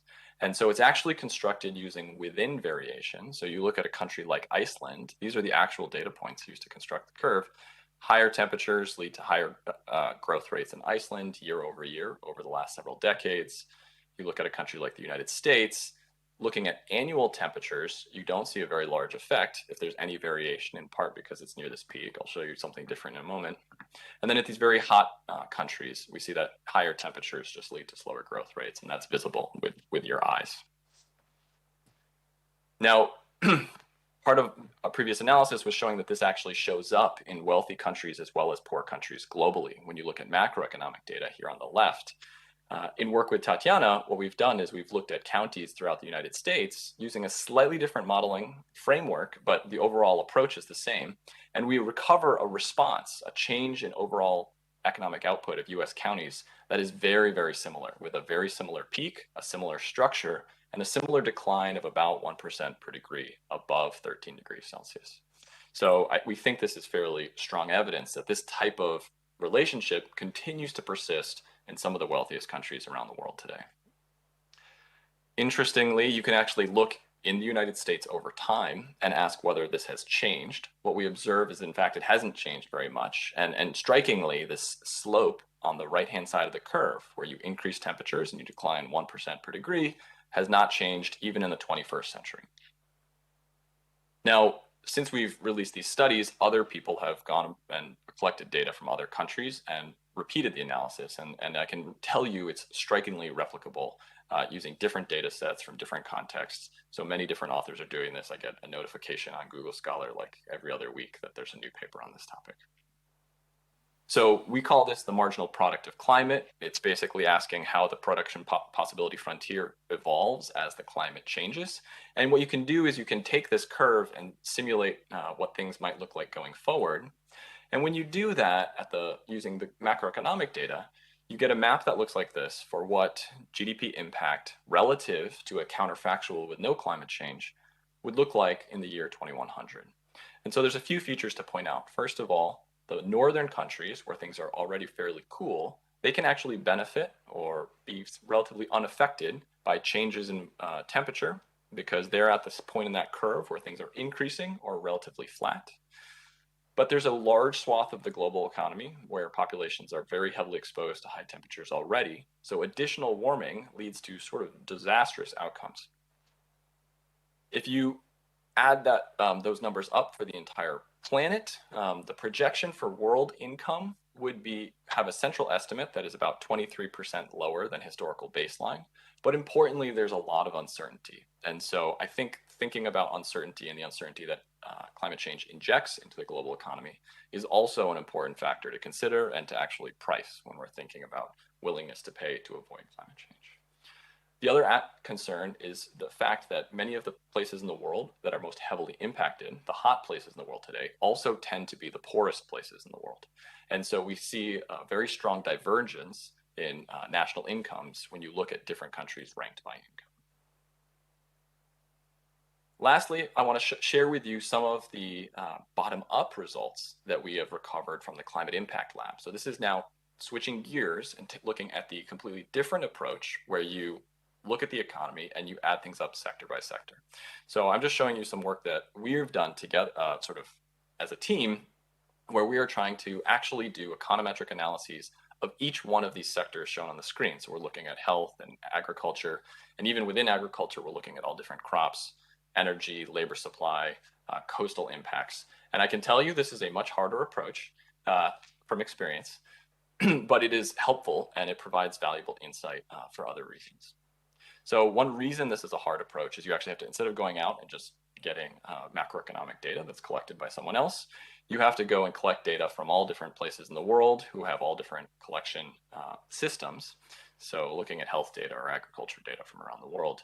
What we then do is we apply a very similar technique to what I've just shown you, analyzing how changes in the climate might be affecting agriculture or labor supply or energy demand, for example. Without showing you the details of each one of those studies, what I can show you are some projections. And so these are estimated impacts in a high emission scenario from around the world across 6 different sectors that we're studying. And what you see are a level of granularity and detail that is very useful for other types of decision making. So, for example, if you wanted to develop an adaptation strategy to think about human health, you would want to understand where to allocate resources, the same for sea level rise. In many cases, an additional thing you observe is the spatial pattern is quite similar to the GDP result I showed you, where we observe places around the world that are already hot today are expected to experience much heavier impacts of climate change. Not in all cases. So, for example, other fuels is, for example, combustion of heating fuel, which is going to be, consumption is going to decline as things get warmer. And so there's benefits kind of spread evenly around the world. So providing this level of detail is helpful for actual decision making, being responsive to climate change. And then also for policy guidance, what we can do is we can take all those different simulations, add up the impacts we see around the world, and put a dot down for each different simulation run. And what these curves are they're looking at impacts in each category as a function of global mean temperature. So, we often talk about limiting warming to maybe 2 degrees or 1.5 degrees. We are exploring the potential economic impact as we go from 0 to much higher temperatures. And this allows you to think through what the global social cost of these warming scenarios are and how one might use this information to price carbon. So just to wrap up, the research field is moving quite quickly. Climate change, can be understood to be changing the planet through a very large number of very small changes. And we are very good at measuring the impact of those changes on the economy using modern econometric techniques. Those are applied through 2 different methods. The top-down approach is focused a lot on economic growth. And what we see is that the impacts are expected to be very substantial and highly nonlinear. Those measures actually capture the adaptive response of the economy itself as it's trying to cope with changes in the environment. The alternative approach, the bottom-up approach, is very intensive and costly, but it provides very valuable clarity and traceability for mechanisms which are useful for different types of policy intervention. And so at this stage, I just want to emphasize this very last point. When you are making decisions about climate change and the economics of climate change, we now have an evidence base that can and should be used in designing those policies. There are many people who have very strong beliefs one way or the other about what climate change might be worth, but we don't necessarily need to be led by beliefs any longer. We can actually turn to the data. Thank you very much. Thank you, Professor Sung, for that comprehensive discussion. We're going to hold questions and discussion until the end. However, the audience can already start formulating and submitting their questions in the Q&A panel, and we'll get to all of those at the end. Before that, our second speaker on physical risk is Tatiana Duryanjina. She's an associate professor in the Department of Finance at the University of Illinois at Urbana-Champaign. Her research interests lie in environmental, public, and behavioral economics. Today, Tatiana will talk about transmission channels, sectoral, and local impacts. Thank you, Tatiana. Thank you very much. It's great to be here. Can you see my screen okay? Yes. Okay, so as Glenn said, I'll be talking about transmission channels, sectoral, and local impacts. Before I dive in, I should say that I'm not going to present a comprehensive overview of all the possible transmission channels, sectoral, and local impacts, partly because we don't quite understand all of them yet. I'm also going to be focusing on just 2 types of climate change impacts, which is temperature and extreme weather events as informed by hurricanes. That's partly because my area of research is applied microeconomics, and so these are the shocks, the climate shocks, that are most conducive to studying using these methods. That doesn't mean that other aspects of climate change are less important. For example, I think economists have said very little about ocean acidification and the possible productivity effects that has. Jeffrey also brought up the disease environment, concerns about new pests spreading to areas they weren't living in before. I think these are really important considerations. Unfortunately, our tools don't work as well with these kinds of impacts. And so I'm going to focus on what I know, but I do want to put it out there that there's a lot of aspects of climate change that our tools are perhaps less well adapted to studying. And thus, this is going to be kind of a lower bound on the negative aspects of climate change that we can expect. So let me start by making the point that climate change, specifically temperature, not only affects the agricultural sector in rich countries, but the non-agricultural sector as well. So Sol gave a great introduction to our joint work from 2017, where we consider county level incomes in the United States. We further disaggregated by the type of income. And so here on the left-hand side, you see what happens to crop income at higher temperatures. So we relate annual crop income per capita in logs to the number of days that average temperatures fall into various 3-degree temperature bins. And what you see here is that as temperatures go beyond 27 degrees Celsius, crop income drops quite precipitously. So for a day where average temperatures exceed 30 degrees Celsius, you lose almost half a percentage points in crop income per capita. Luckily, such days are currently very rare, but they're increasing in frequency in the US and worldwide. But then we also consider non-farm income. And here we also see that temperatures matter. In fact, they start decreasing non-farm income at lower temperature levels than what we see for crop income. Now, the magnitudes here are smaller if you look at the y-axis, but of course, non-farm income is a much larger share of total income in the United States than is income from agriculture, and therefore, this is also very concerning. What explains the decrease in non-farm income at higher temperatures? One factor that we identify is the predominance of manufacturing. So in the paper, we show that air conditioning is protective to some extent, but a lot of manufacturing still takes place in non-air conditioned spaces. And so this last graph shows that as a county's manufacturing share increases, higher temperatures have a more negative effect on non-farm income in that county. And the higher is the temperature, the larger the decline, or in non-farm income, the larger the manufacturing share, the larger the decline at high temperatures is in non-farm income as well. So that's the first point. A piece of good news is that we also find that urban infrastructure is associated with slightly reduced climate impacts. So on this dashed line shows you the response of income to temperature for the average county in the sample, and the solid black line on the left-hand side shows the response among rural areas, which we define as having less than 50% of the population living in an urban area, because this is all at the county level. And we see that the income for these counties falls slightly more with temperature than average. By contrast, for urban counties, where more than half of the population lives in an urban area, the decline is slightly flatter. So this suggests that for whatever reason, urban infrastructure is protective against temperature shocks.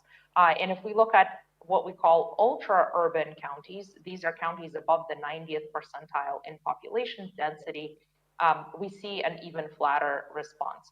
However, even though it is statistically smaller, it's still non-trivial and negative. So urban areas are susceptible to temperature shocks as well.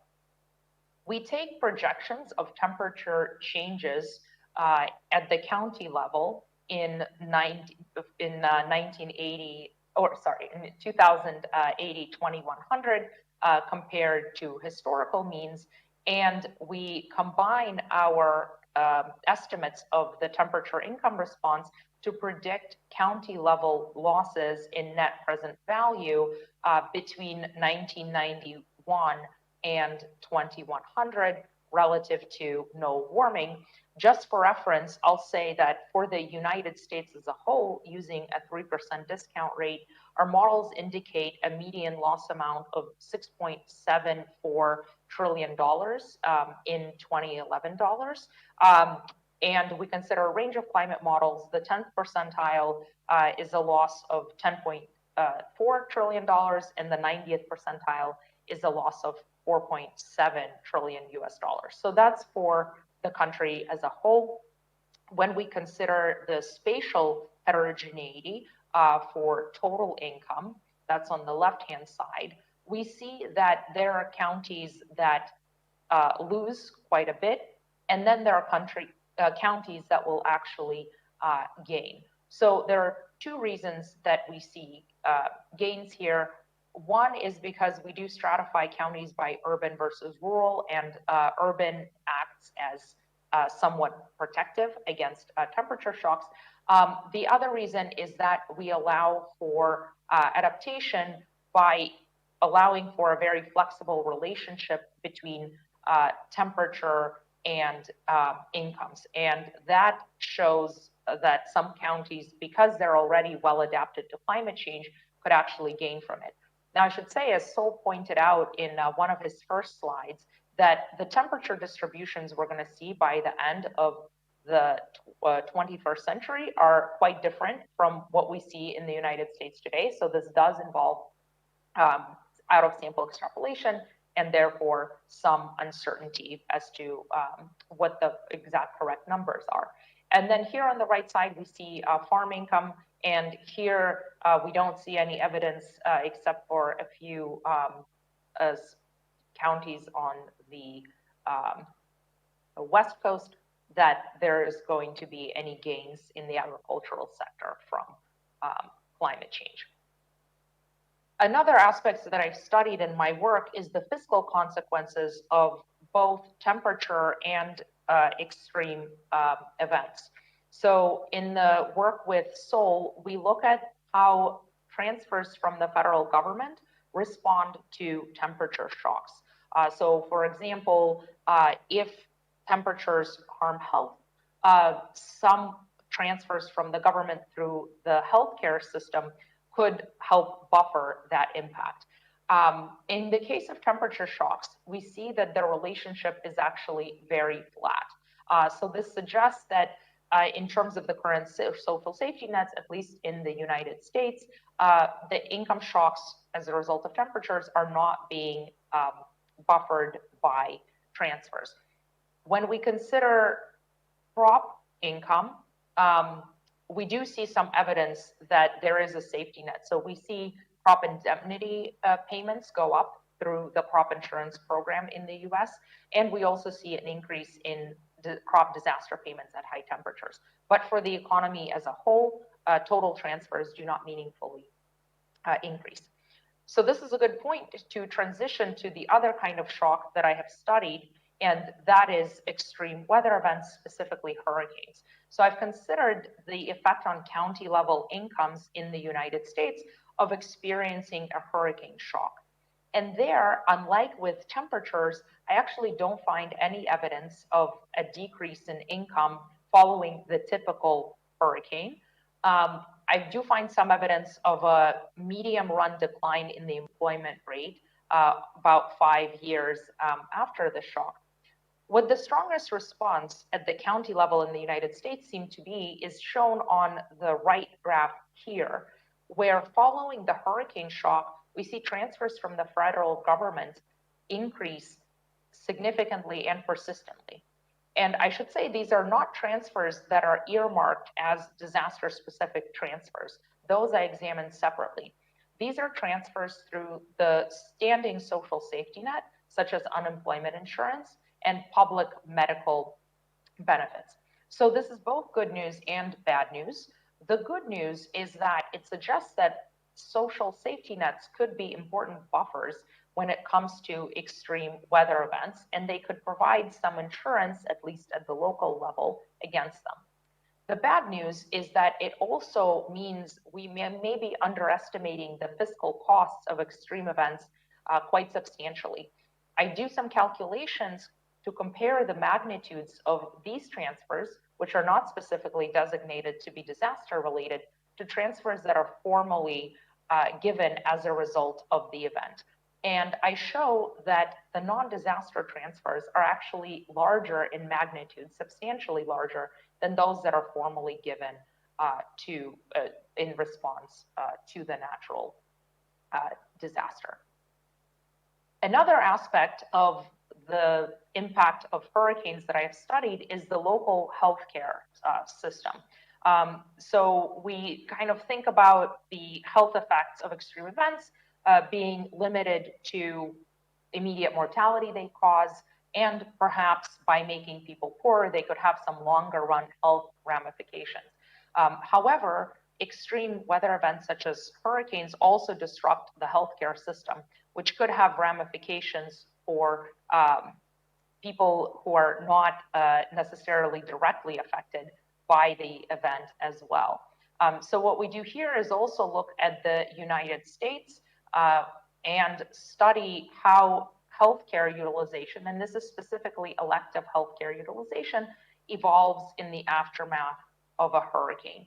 On the left-hand side, we see what happens in response to the average hurricane. So in the month of landfall, elective healthcare decreases by about 7.5%. Now, the good news is that it rebounds back fairly quickly, so that 3 months after the typical hurricane, it's back to where it was before. However, this could have ramifications for the health of individuals who missed out on their elective care, whose care was delayed or potentially completely eliminated because of the hurricane. And that's something that we're currently in the process of evaluating. Another thing, as Sol mentioned, hurricanes are expected to become stronger as climate change sets in. So we also consider hurricanes that have higher wind speeds at the time of landfall, and we see much more substantial decreases on the order of 25% decline in elective healthcare in the month of the hurricane in the county where it makes landfall. We see a similarly quick rebound, but if you add up the decrease and perhaps this subsequent increase later on, not all of the elective healthcare gets made up. Now, this is not clearly a bad thing. As some of you might know, a lot of healthcare in the United States is thought to be wasteful.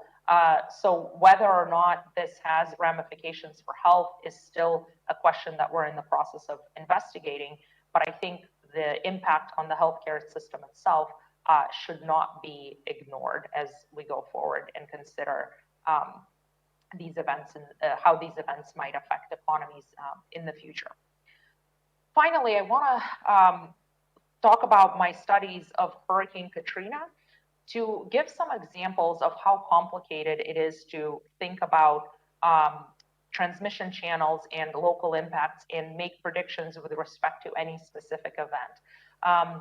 So with Laura Caruana and Steve Levitt, we looked at the incomes of individuals who were residing in New Orleans prior to Hurricane Katrina, which hit New Orleans, Louisiana in 2005.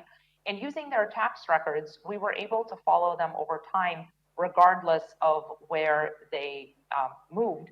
And we estimated how their incomes evolved in the aftermath of the hurricane compared to individuals who initially lived in unaffected cities. So perhaps unsurprisingly, given how devastating Hurricane Katrina was, we see a significant decline in incomes in the year of the hurricane and the year after. And this is in thousands of dollars. So people lost on average $2,000 in the year of the hurricane and $2,000 the year after. What is surprising is that the incomes then not only bounce back, but they actually outpace the control group. So that by the end of our sample period, and even as early as 2009, the victims of the hurricane are earning $2,000 more per year on average than they would have absent the hurricane. And this is a non-trivial increase relative to the mean earnings in the sample. Now, what explains this surprising increase? In the paper, we show that there are likely two mechanisms. First, the hurricane destroyed a lot of the housing stock in New Orleans and drove up housing prices. And this has been documented in other work as well. So it created some inflationary pressure, and as a result, the equilibrium wage in New Orleans also increased. So part of the increase in wages that we see here is nominal rather than real. But I think it also is a nice illustration of how these events can create local inflationary pressures. The other explanation for this increase is that this hurricane also pushed people out to places that on average had higher wages. So New Orleans was a struggling city economically. By forcing people to move, the hurricane helped them increase their income. Now, I should be very clear that this does not mean that welfare increased, right? We don't observe the asset losses that these individuals experience. And obviously, they could have moved even before to experience this wage gains. What I think it highlights is that the ultimate impacts of an extreme event on outcomes is potentially very highly context dependent. And that, for example, Hurricane Harvey affecting Houston could have very different long-run ramifications for the affected individuals than Hurricane Katrina hitting New Orleans did, because of the type of local economy that was in place at the time. On the right-hand side, you see results from a study of the effects of Hurricane Katrina on long-run mortality of its victims. And these are elderly and long-term disabled for whom we obtained administrative records from the US health insurance for the elderly called Medicare. Now, our hypothesis was that, as I mentioned, by creating income shocks and wealth shocks, hurricanes could potentially create long-run mortality increases as well, in which case just looking at the short-run disaster toll is an underestimate if the hurricane is leading to deaths that happen years down the line. Here too, we found unexpected results. So the hurricane initially increased the mortality rate of this cohort, which is not surprising. And this increase is actually quite substantial. It's about 0.5 percentage point increase in mortality per year, which is about 10% of the mortality rate for this population, which is elderly and long-term disabled. What is surprising is that in the long run, the hurricane actually led to a mortality decrease for this population. And this isn't just because it killed off the sickest people, making the mortality rate lower a couple of years after. If we look at the total mortality risk, which is this dashed line here, by 2013, which is the end of our sample period, these individuals are about 2 percentage points more likely to be alive than absent the hurricane. And this is inclusive of the initial mortality increase. Now, in this case too, I'm not saying this is how every hurricane is going to affect every location. And this is the point, that I want to end with about the location mattering for the ultimate impacts. So we show that most of this mortality decrease can be explained by people moving to healthier places. So again, the Hurricane Katrina caused a massive dislocation of New Orleans residents. And because it was a high mortality place prior to the hurricane, on average, people moved to places where mortality was lower. And we show that movers' mortality evolved almost 1-for-1 with their destination mortality, making context very important to consider when we're thinking about the long-term impacts of any given extreme event. So again, I don't want you to think that this is necessarily good news. The point here is that we need to think really hard about the environment in which a climate shock is happening in order to understand what some of the long-run ramifications will be. And with that, I will end, and I look forward to your questions. Thank you, Tatiana, for these insights. We will now turn to questions for the presenters. Questions from Milan. People will interject. There's also the Q&A feature. Just click on the three dots in the lower right corner to start that up. If there are any questions from the other panelists, they can unmute themselves and ask. Glenn, can I give the floor here to some speakers here in presence? Precisely. That's fine. If you come here.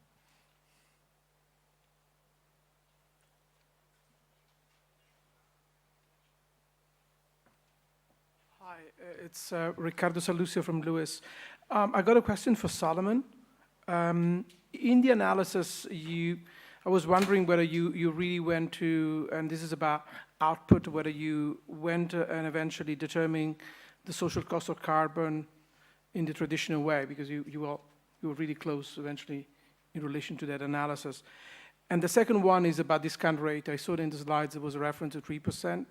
And I was wondering whether it was 3% throughout, or whether this was in relation to, you used for different regions, different discount rates. For example, in the EU, which is pretty committed in a way to do more than others, whether you use a lower discount rate.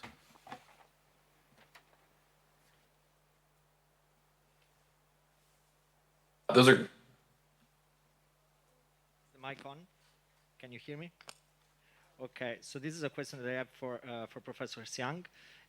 So whether in the analysis that you present, like why theoretically would we expect to see growth effects instead of level effects in GDP? Like what type of outcomes would you think would display growth effects versus level effects? And how do we go about distinguishing between these two types of effects econometrically in the analysis?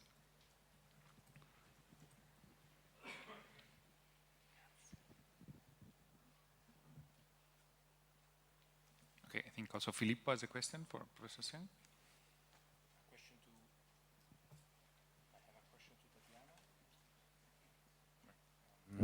Okay, I have a question to Tatiana.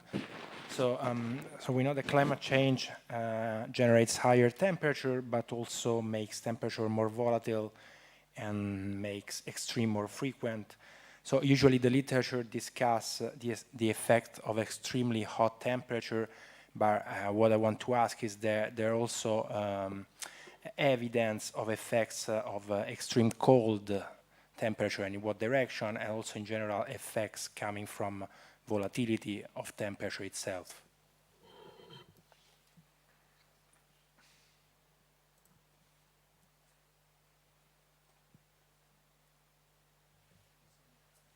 Last question from the floor, please. Yes, so, okay. Christoph Meinerding from the Bundesbank. So I have a question to Solomon Xiang about the estimation of this marginal product of climate, how you call it, and to what extent you take international relations into account there. So my concern is that a lot of these developments that we see in climate change happen at the same time in many countries, right? So, and if I think of Germany, for instance, of course, the temperature in Germany has an effect on the GDP in Germany. I can very well imagine that. But of course, the temperature in France may also have an effect on the GDP in Germany, just as an example. And there may be many effects like that. And I wonder how that approach that you presented can go together with international trade data or anything, and whether my concern is just a second-order concern or whether there's really something more systemic to it because the climate change is happening on a global scale in many countries at the same time. Okay, Glenn, I think we collected a lot of questions. Over to you. Great. Yes, no, those are great questions. Saul, why don't you go first, and then Tatiana. So those are great questions. Thank you very much for those. I'm just going to sort of run through them. So there have been a lot of efforts to compute the social cost of carbon, which is, for those who are unfamiliar, it's a measure of what is the total global social externality that results from the marginal emission of CO2 or other greenhouse gases today or at any moment in the future. And so there have been many efforts to take the kind of econometric results that I showed you and translate them into an SCC, as we call that, the social cost of carbon. And then one idea is that you could take that measure and you could use it, for example, as a tax on carbon or something. So that's kind of what we would think of as the Pigouvian tax on carbon. When you compute the SCC, as we pointed out, a discount rate comes into play and becomes very important in determining what the overall costs look like. For the growth results I've shown you, we've actually not been computing SCCs. There have been some very good other papers that have taken our results and applied them to compute an SCC. So I would refer you to a Rickey et al. Paper by Kate Rickey at UC San Diego and her colleagues. They took the results I showed you, computed a social cost of carbon, and depending on the different types of assumptions you use, you get different numbers. They tend to be substantial. In general, it's in excess of $100. Just for interpretation, the overall implications of a social cost of carbon that is about $100, given emissions today, that suggests that sort of roughly that the externality in emissions today would be roughly like 5% of global GDP, given in destroying value in the future. But of course, that number changes if you use different discount rates. The cost from tropical cyclones that I showed on the slide, that was a cost presented in that paper, and that was kind of just an example calculation. It's actually relatively straightforward to take different schedules of costs that we project and translate them into different types of measures. So if people have different views on discount rates, you can always translate them. Glenn actually has some really interesting work on different types of discount rates that should be used, and so he might have some additional thoughts on that. Should I just run through them all, Glenn? Yes. Why don't you, and then if that's okay with Tatiana, we'll give you two separate interventions there. So there was a very good question about growth rates versus level effects. And so to be very clear, I said the word growth rates because of how we compute what the effects are. We're looking at year-over-year changes in the log of GDP. It's very insightful to focus on the question of growth rates versus level effects. Determining whether or not the effects that we observe to occur in the data persist for very long periods of time is one of the most important research questions in this entire field. It is a very difficult question to answer, in part because we simply don't have enough data to get very, very statistically precise results about the very, very long run impact of these shocks. So theoretically, we have pretty good reason to believe that there can be very persistent effects, because if a negative event causes people to reallocate resources away from investments that make payoffs in the future. So for example, maybe I turn up the air conditioner, I spend a little bit more money on air conditioning, so I have a little bit less money left over to invest in something that's productivity enhancing, like a machine, then in future periods, I'll be paying for that in terms of foregone production. So theoretically, it's not hard to generate that kind of result. The question, though, is whether or not it happens in practice. And so in the work I showed you, in the work with Tatiana, and in other people's work, there have been a lot of efforts to try and understand whether that's happening. And the way you do it is you look at a shock today, and you look at the full trajectory of impacts as far as you can in the future, actually very much like Tatiana's slides were showing. And so if there's a period at which in the future growth rate is accelerated because of an adverse shock today, then you would see that those effects are level effects. I think what we are observing in response to COVID around the world today is very similar to that. What we tend to observe in the data is that at least central estimates do not return to the pre-event trend, which would suggest these effects are relatively persistent. However, you have to be careful, because as you go further and further into the future, the level of uncertainty about the cumulative effect tends to decline. And so those projections become increasingly uncertain, and it becomes very hard to exclude the possibility that populations are recovering. So that's, I would say, still an open question. The last point about the role of international relations and international trade, I think, is a very important point. And people are really starting to study that more and more. I think we've gotten quite good at trying to understand what are the first order or zeroth order impact of these types of shocks. And now the research community is starting to focus on the spatial relationships that occur between shocks that occur in different locations around the world, or that might be occurring in a correlated way. In some cases, populations are able to co-insure one another if they're not suffering shocks at the same time. But in some new work, people are starting to show that a lot of climate change effects look like aggregate risks because they're occurring to many people simultaneously. And so, as you can imagine, that would cause global prices to respond and will generate new types of things. So that's an area of active study. Thank you, Saul. Tatiana. Great. Thank you for the question. So one of the questions was about the cold temperatures. And indeed, we do find evidence in the work with Seoul that county level incomes do decrease when temperatures get colder. The relationship is not as strong as it is for hotter temperatures, but for the coldest temperatures, it is statistically significant. So that is important to keep in mind. You know, one reason why, another reason why some counties might gain as a result of climate change is because of the decrease in the number of cold days that they face.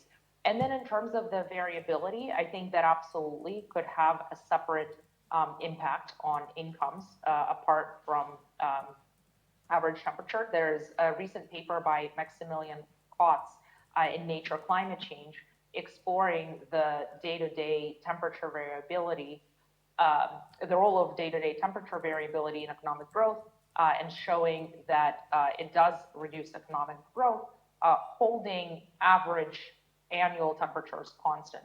So I think where it's not, what is not clear is if you sort of did the approach with fine degree bins and counted up the number of days in each bin, and then you added on top of that temperature volatility, whether temperature volatility would have a separate effect in that specification.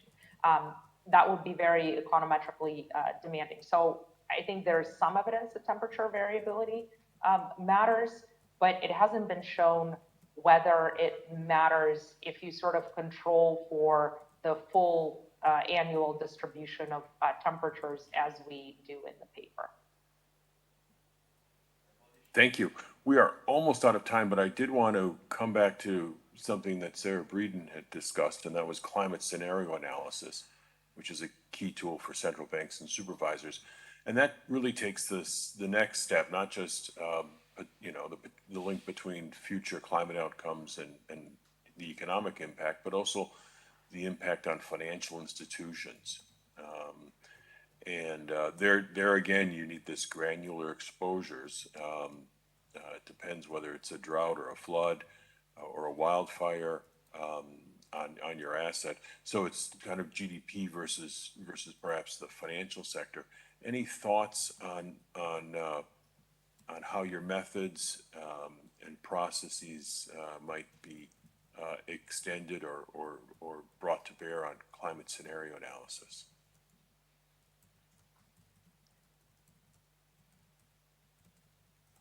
Saul or Tatiana?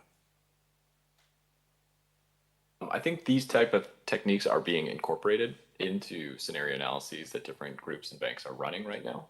So I think, you know, I'm not an expert on how these scenario analyses are going to be necessarily applied internally, like for example in stress tests, but everything that is done that we analyze kind of comes through looking at specific climate change scenarios.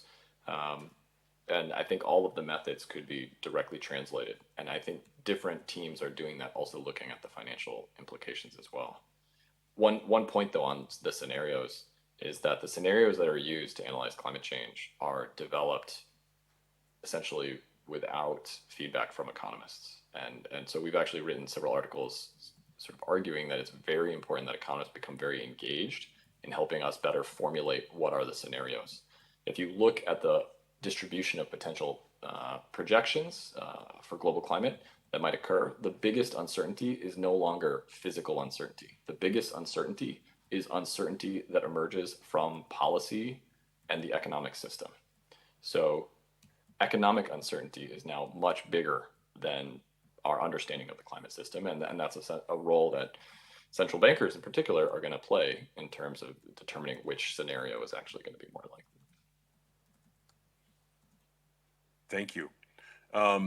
Let's finish there. Our thanks to the presenters for this fascinating discussion on physical impacts and risks of climate change. I'm always struck by this coupling of uncertainty and heterogeneity in this work. Let me hand it back to Milan. Thanks a lot, Glenn. Thanks to Solomon and Tatiana again. Clapping hands for them. And we break now and we come back 15 minutes sharp. Sharp, really. Thanks a lot.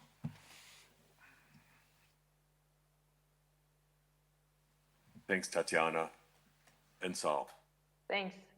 Thanks for running this. Sure.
it's right now? Okay. Is it already on or? Okay. Is there?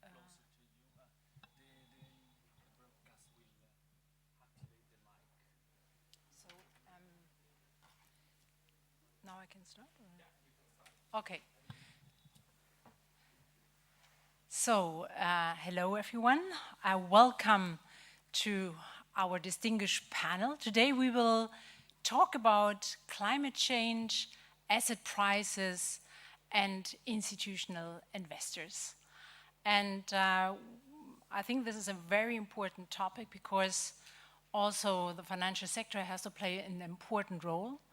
And according to the Paris Agreement, the financial sector has the task to channel the financial flows into sustainable channels. So therefore, I'm very excited to get a little insight of two distinguished panelists, which I introduce a little bit later.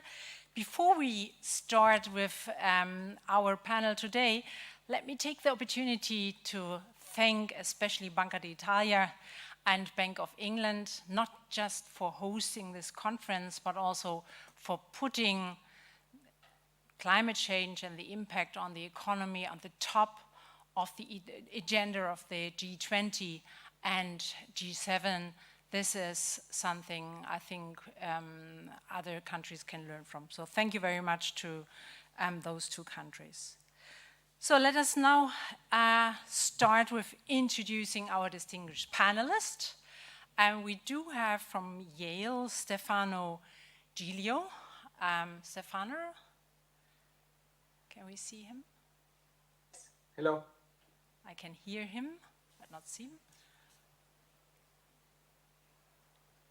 Okay, Stefano is a professor at Yale School of Management.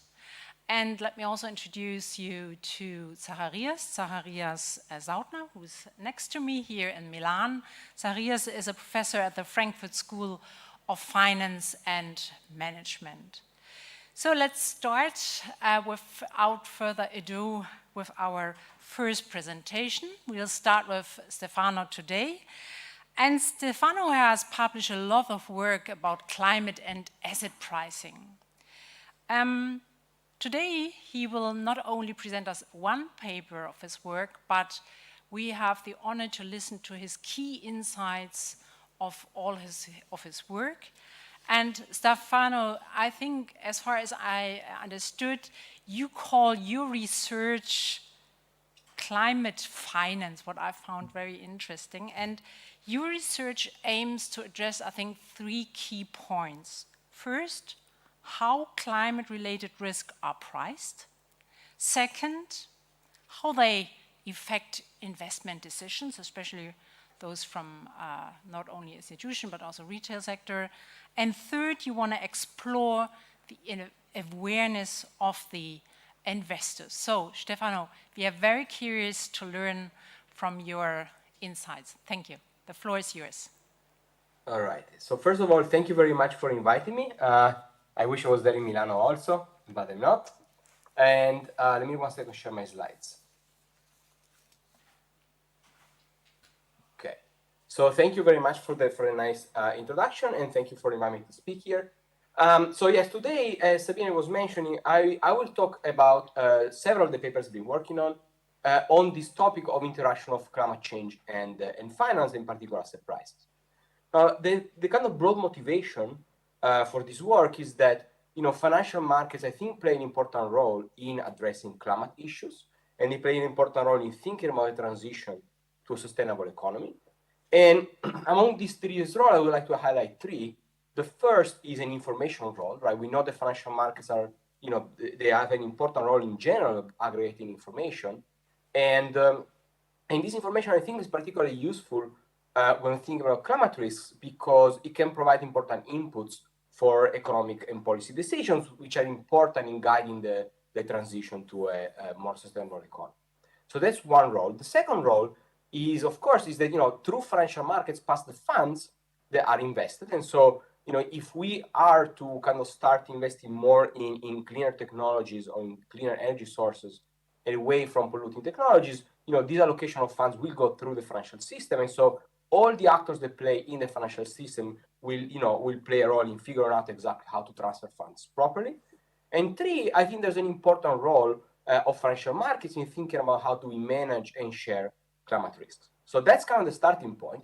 Now, in all these roles, prices actually are quite central, right? Prices are central because they incorporate information, because people respond to the price when they make their investment decisions, and then important to drive the risk sharing. Okay, so in this talk, I'm going to focus on prices, and I'm going to focus on two specific questions. First, I'm going to ask how are climate risk reflecting asset prices? So in other words, do financial markets as of today reflect the risk exposure, the exposure to climate risks, through the prices, okay? And the second is what kind of information can we learn from asset prices that is useful to think about managing climate change? So that's the broad outline of the talk. Let me now start with the first of the two topics, how are climate risks reflected in asset prices? So I think that's a very important question. I think it's very important to understand, to what extent markets are pricing in climate risks. That's a very difficult, I guess like everything in this space, it's a particularly difficult goal for several reasons. Here's what I think are the main challenges. First of all, you heard before already in the previous talks, it's not even very clear what do we even mean by climate risk exactly. Which type of climate risk do we think matters for prices? How do we measure it? Do we care about physical risk? Do we care about transition risk? Do we care about both equally or in different proportions? So already, as you've seen before, climate risk is actually a very kind of general term that includes all sorts of effects on the economy. And so I think there's first of all a measurement issue in how do we even define and think about empirically about different types of climate risks. So that's one kind of challenge. The second challenge is that even once we've defined a good measure of climate risk, we need to understand, how do we measure individual firm or individual houses or assets exposures to climate risk to see whether this climate risk is actually reflected in the price. In other words, more generally, how do we measure basically betas with respect to climate risks in the cross-section of companies? And third, there's an identification problem, which is that, how do we tease out whether what we see in the price data is actually due to the climate exposure or is due to confounder? I'm going to give you an example with houses.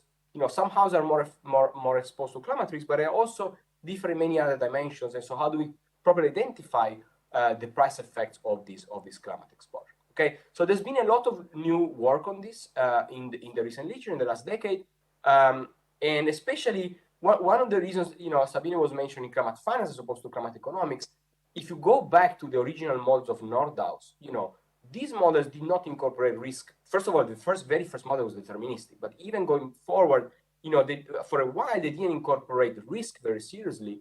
And what I think makes climate finance special is that we're kind of bringing all the tools of finance and asset pricing, and especially thinking serious about risk in terms of, not just quantification of risk, but also the way the people perceive the risk, which again is important because as we try to plan a transition to an economy which is structured different to deal with climate change, we need to think about all the risk and how people perceive this risk. And I think finance can give us specific tools to think systematically about those questions. Okay, so there's been a lot of progress in this in the last decades. So what I'm going to do today, I'm going to present you some of my research that speaks to these questions. So first of all, let's go back to the first challenge, which is, what is the relevant climate risk? Well, it turns out that, different asset classes are actually exposed to different aspects of climate risk. For example, and it is not, things are actually not black and white. There's kind of a gray area. But for example, when you think about real estate, what's really special about real estate is that it's not easily movable. I cannot transfer my land from the beach to the inside. And so there's a kind of a natural exposure to climate change, but to a specific form of climate change specifically, for example, to sea level rise, okay?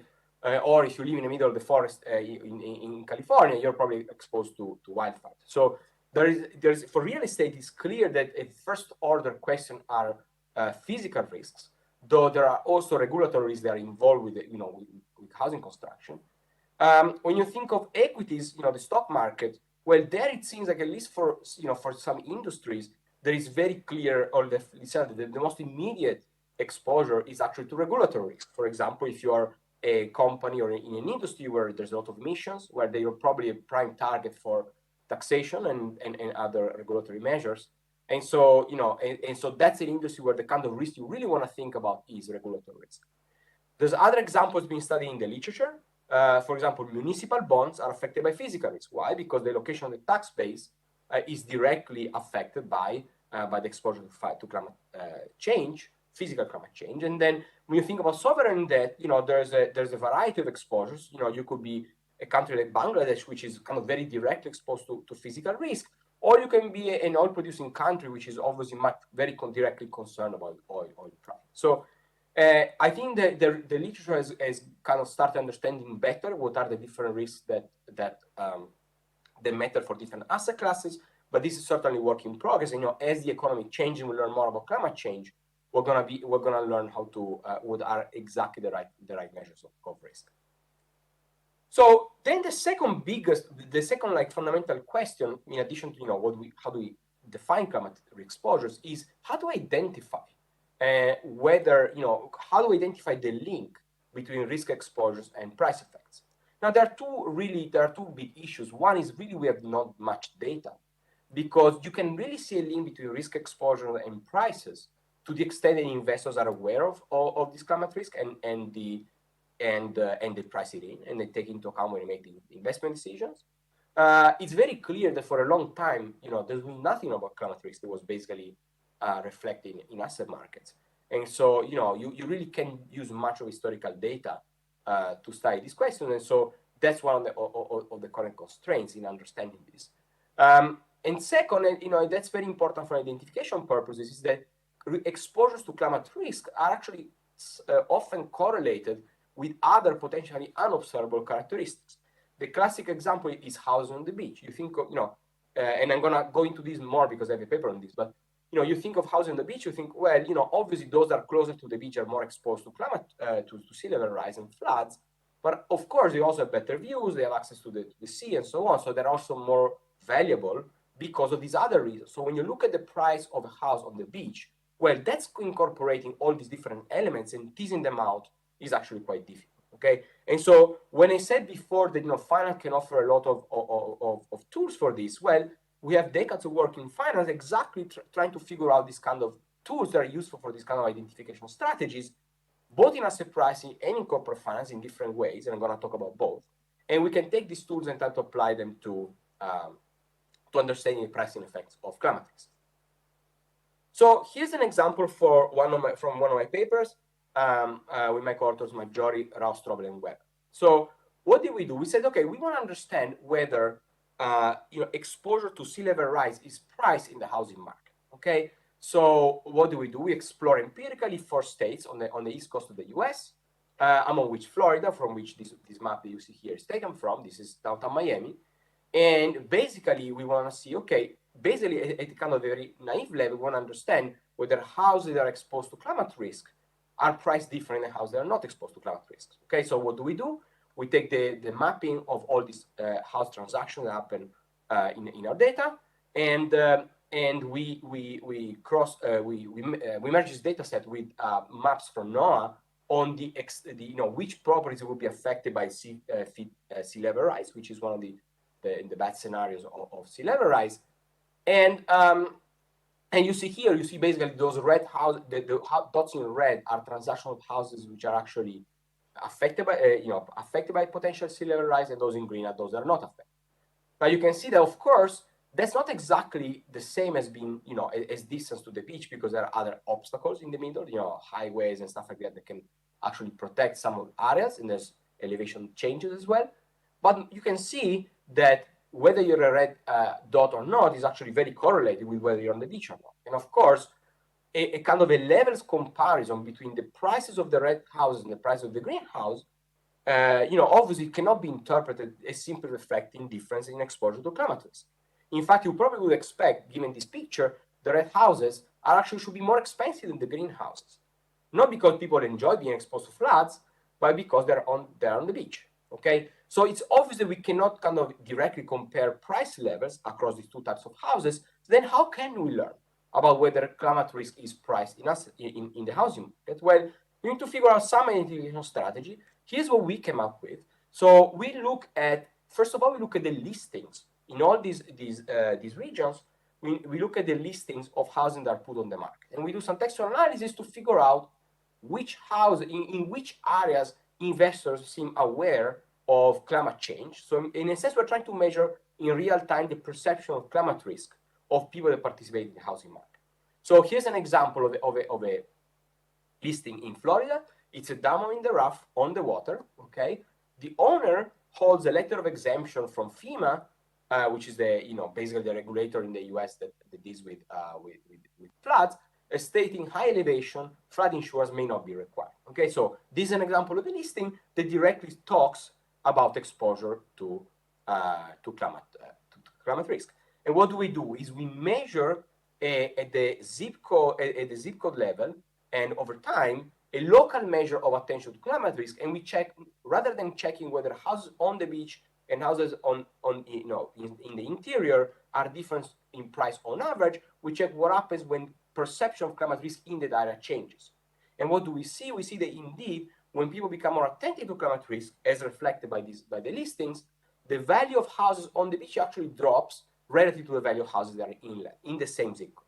Okay, and so this is a way to kind of go around the identification issue and tries to really tease out the kind of the causal effect of being exposure to be exposed to climate risk. This is obviously not perfect. There are some identification assumptions in the back, but it's one step forward to try to understand whether indeed people that are buying and selling real estate in these areas who are exposed to climate risk indeed incorporate this information to the price.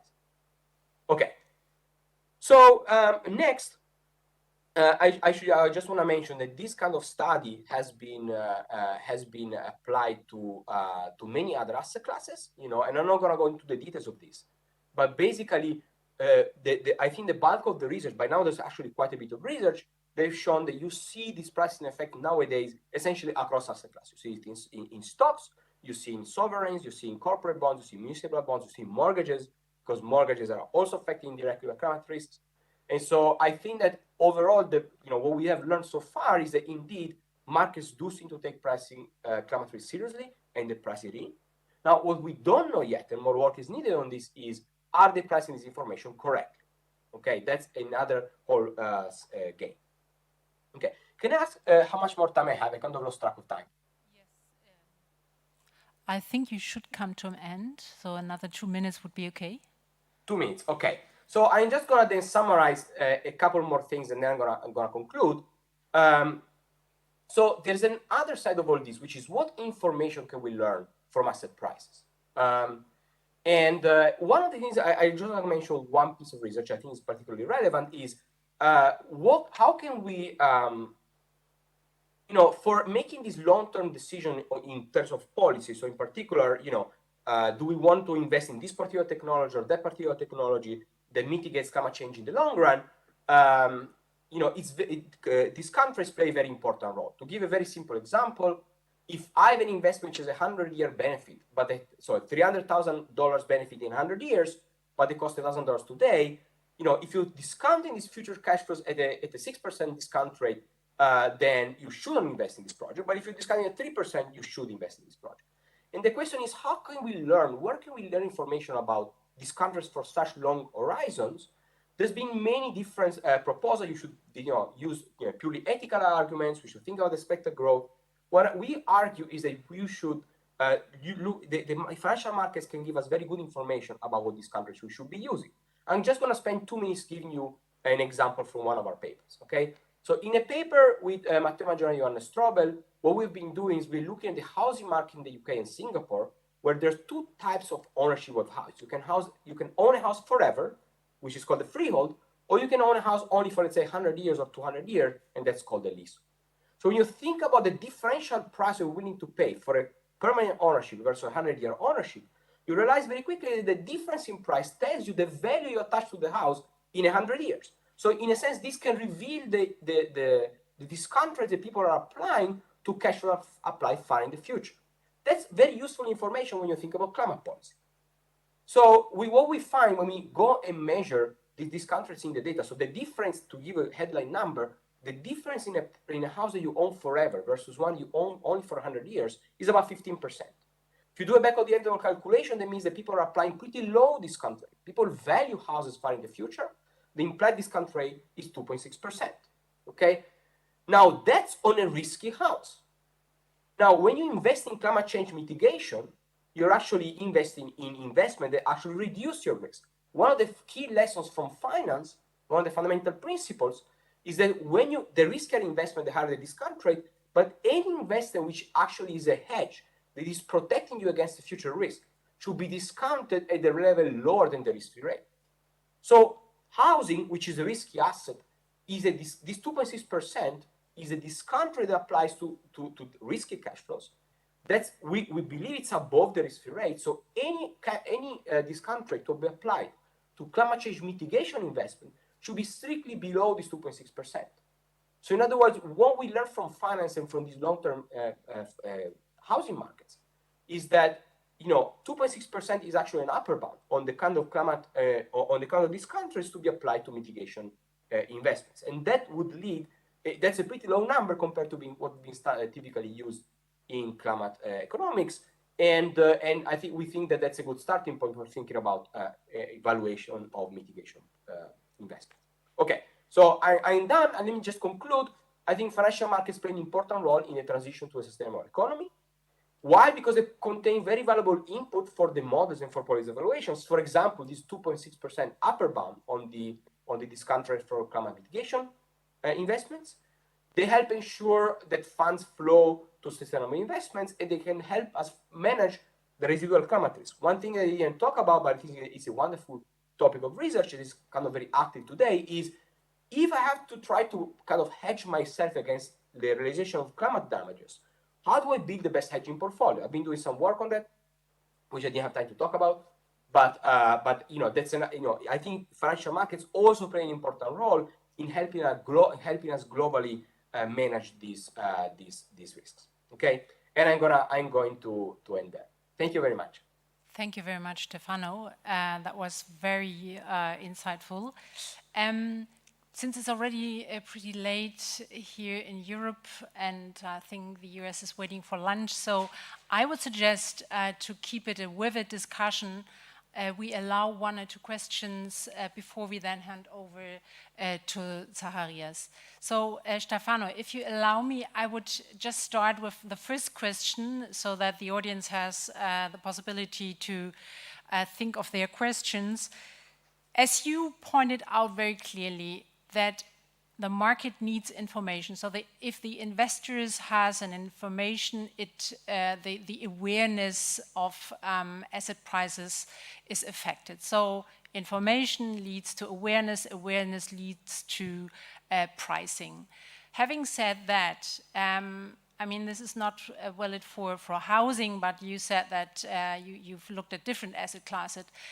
I think an important information is also a rating, right? So be it an ESG rating, be it a credit rating, and the two of us have discussed this yesterday already. You know, I see now coming up a lot of ESG labels. I will not call them ratings because they have nothing to do with credit ratings.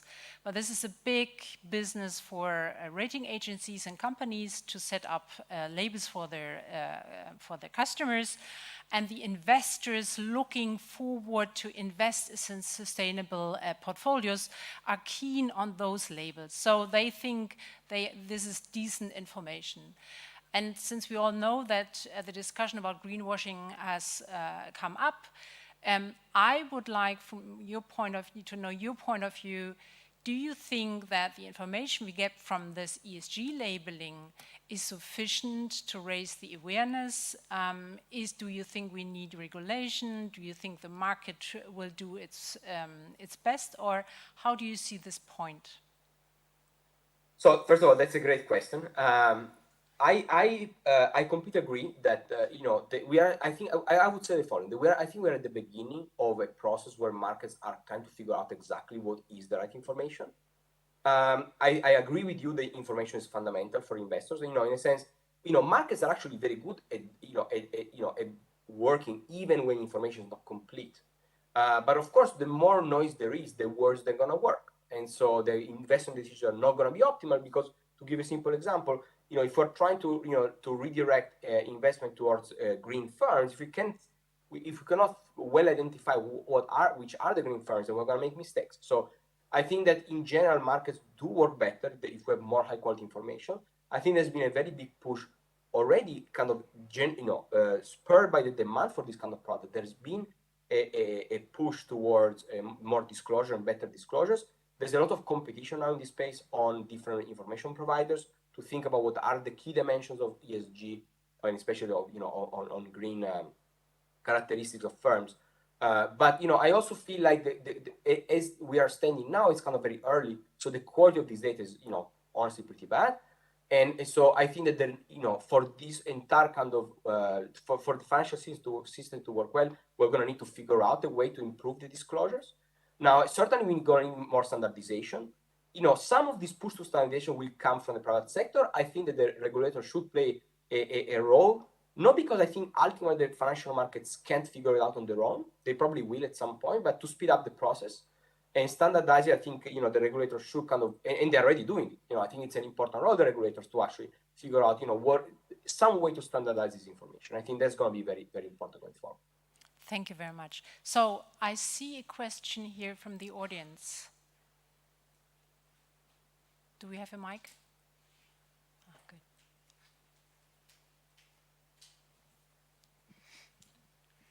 Hello. Yes, it's Paolo from Deutsche Bundesbank. Thanks a lot for this interesting talk.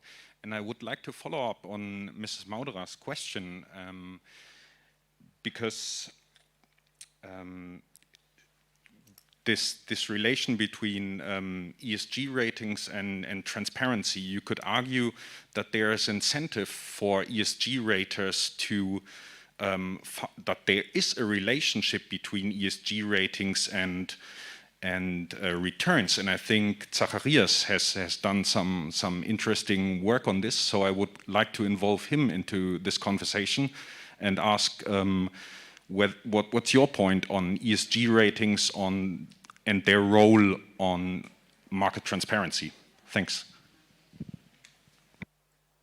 Thanks. So first of all, I agree with you that there is a relation between ESG ratings and returns. That's one of the things that we are all kind of following very closely and trying to understand, how do these ESG scores actually affect returns? And of course, once there is a link, there will be all sorts of incentive effects. So, which I also think why it's particularly important that we have some sort of standardization and there's some regulation that tells us the kind of guides us the disclosures. And so in a sense, I completely agree. This needs to be transparent, because if things are not transparent, and markets believe that these scores are somewhat manipulated, then the entire castle collapses, and prices become very little informative, and the investment are going to be wrong and mistaken. And so I think that it is certainly very important. And I think we're all in the process of figuring this out. The practitioners, the regulators, the academics, they were all kind of looking at this question close. So I think that Zacharias also would like to come in here, right? Yeah. Thank you for the question. I fully agree. I think we need to watch out what the ESG raters are doing, because they're businesses, and so they're subject to incentives. And there's quite a bit of work now showing that we need to be careful with interpreting these numbers. And I say that because I know that the majority of investors, institutional investors, are heavily relying on the ratings as well as their inputs, especially also the smaller ones that don't have these big ESG in-house departments. So there's some evidence, like you mentioned, that I'm currently working on, indicating that ESG ratings of one rating provider are changed ex post, so as to introduce a positive relationship with returns, right? So we need to understand where this is coming from. The hypothesis, the working hypothesis would be that if you want to sell your ESG ratings, you want to show the customer, the investor, that there is such a positive relationship, right? So you do have incentives if you revise data ex post to do it in such a way that you introduce such a positive link, right? And we know that these revisions are very frequent, so we need to understand to what extent they're biased or not. And second, there's also some other work, right, showing that that firms that are connected, sister firms that are connected with some of the ESG raters through institutional ownership seem to provide more favorable ratings, right? So, you know, we're still in the process of understanding the basic relations, but it's so important to do that because these ratings are so extremely important and so widely used in practice. Great, thank you very much. I do not see so far another question, so therefore I would suggest, Zacharias, that we continue with your presentation. And Zacharias, as I mentioned in the beginning, you have also done a lot of work on climate and the impact on the financial markets. And today we do have the honor to listen to you, to your results of a really remarkable survey. You did a survey with your co-authors, and you got, I think, what is remarkable, nearly 440 response from institutional investors. And your survey aimed at, first of all, to understand how institutional investors consider climate risk in their investment decisions. And secondly, and that is what you already started to explain, you want to know how the value climate-related disclosure. So especially, you know, what do they think about the actual disclosure regime? So the floor is yours, Zacharias. Thank you very much. Also from my side, a big thank you to the organizers for putting together such a wonderful conference. I've already learned a lot. And let me give you the good news first. It's going to be the least technical presentation of all of them today. I think I'll basically just show you summary statistics from our survey.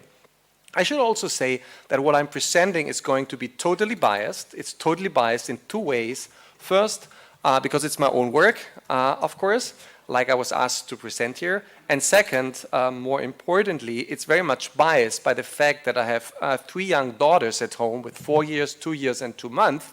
So I deeply care about the future and that we're getting the climate crisis addressed as soon as possible. So the key message, I'll preview my presentation, is going to be based on this survey that we were running among institutional investors. And I'll show you later we had a lot of very, very big investors and a lot of top management respondents from these investors in the survey. So it's really important people that tell us something here about climate risks. So essentially there are 4 key takeaways that I'll present you. First, institutional investors, according to our survey, are deeply concerned about climate risks.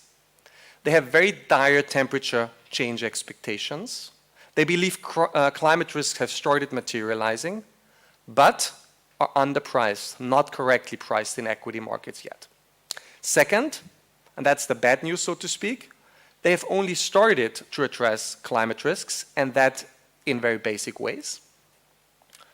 And then, as just mentioned, the second key takeaways are going to be about climate disclosure. And let me just very briefly motivate why this is so important to consider.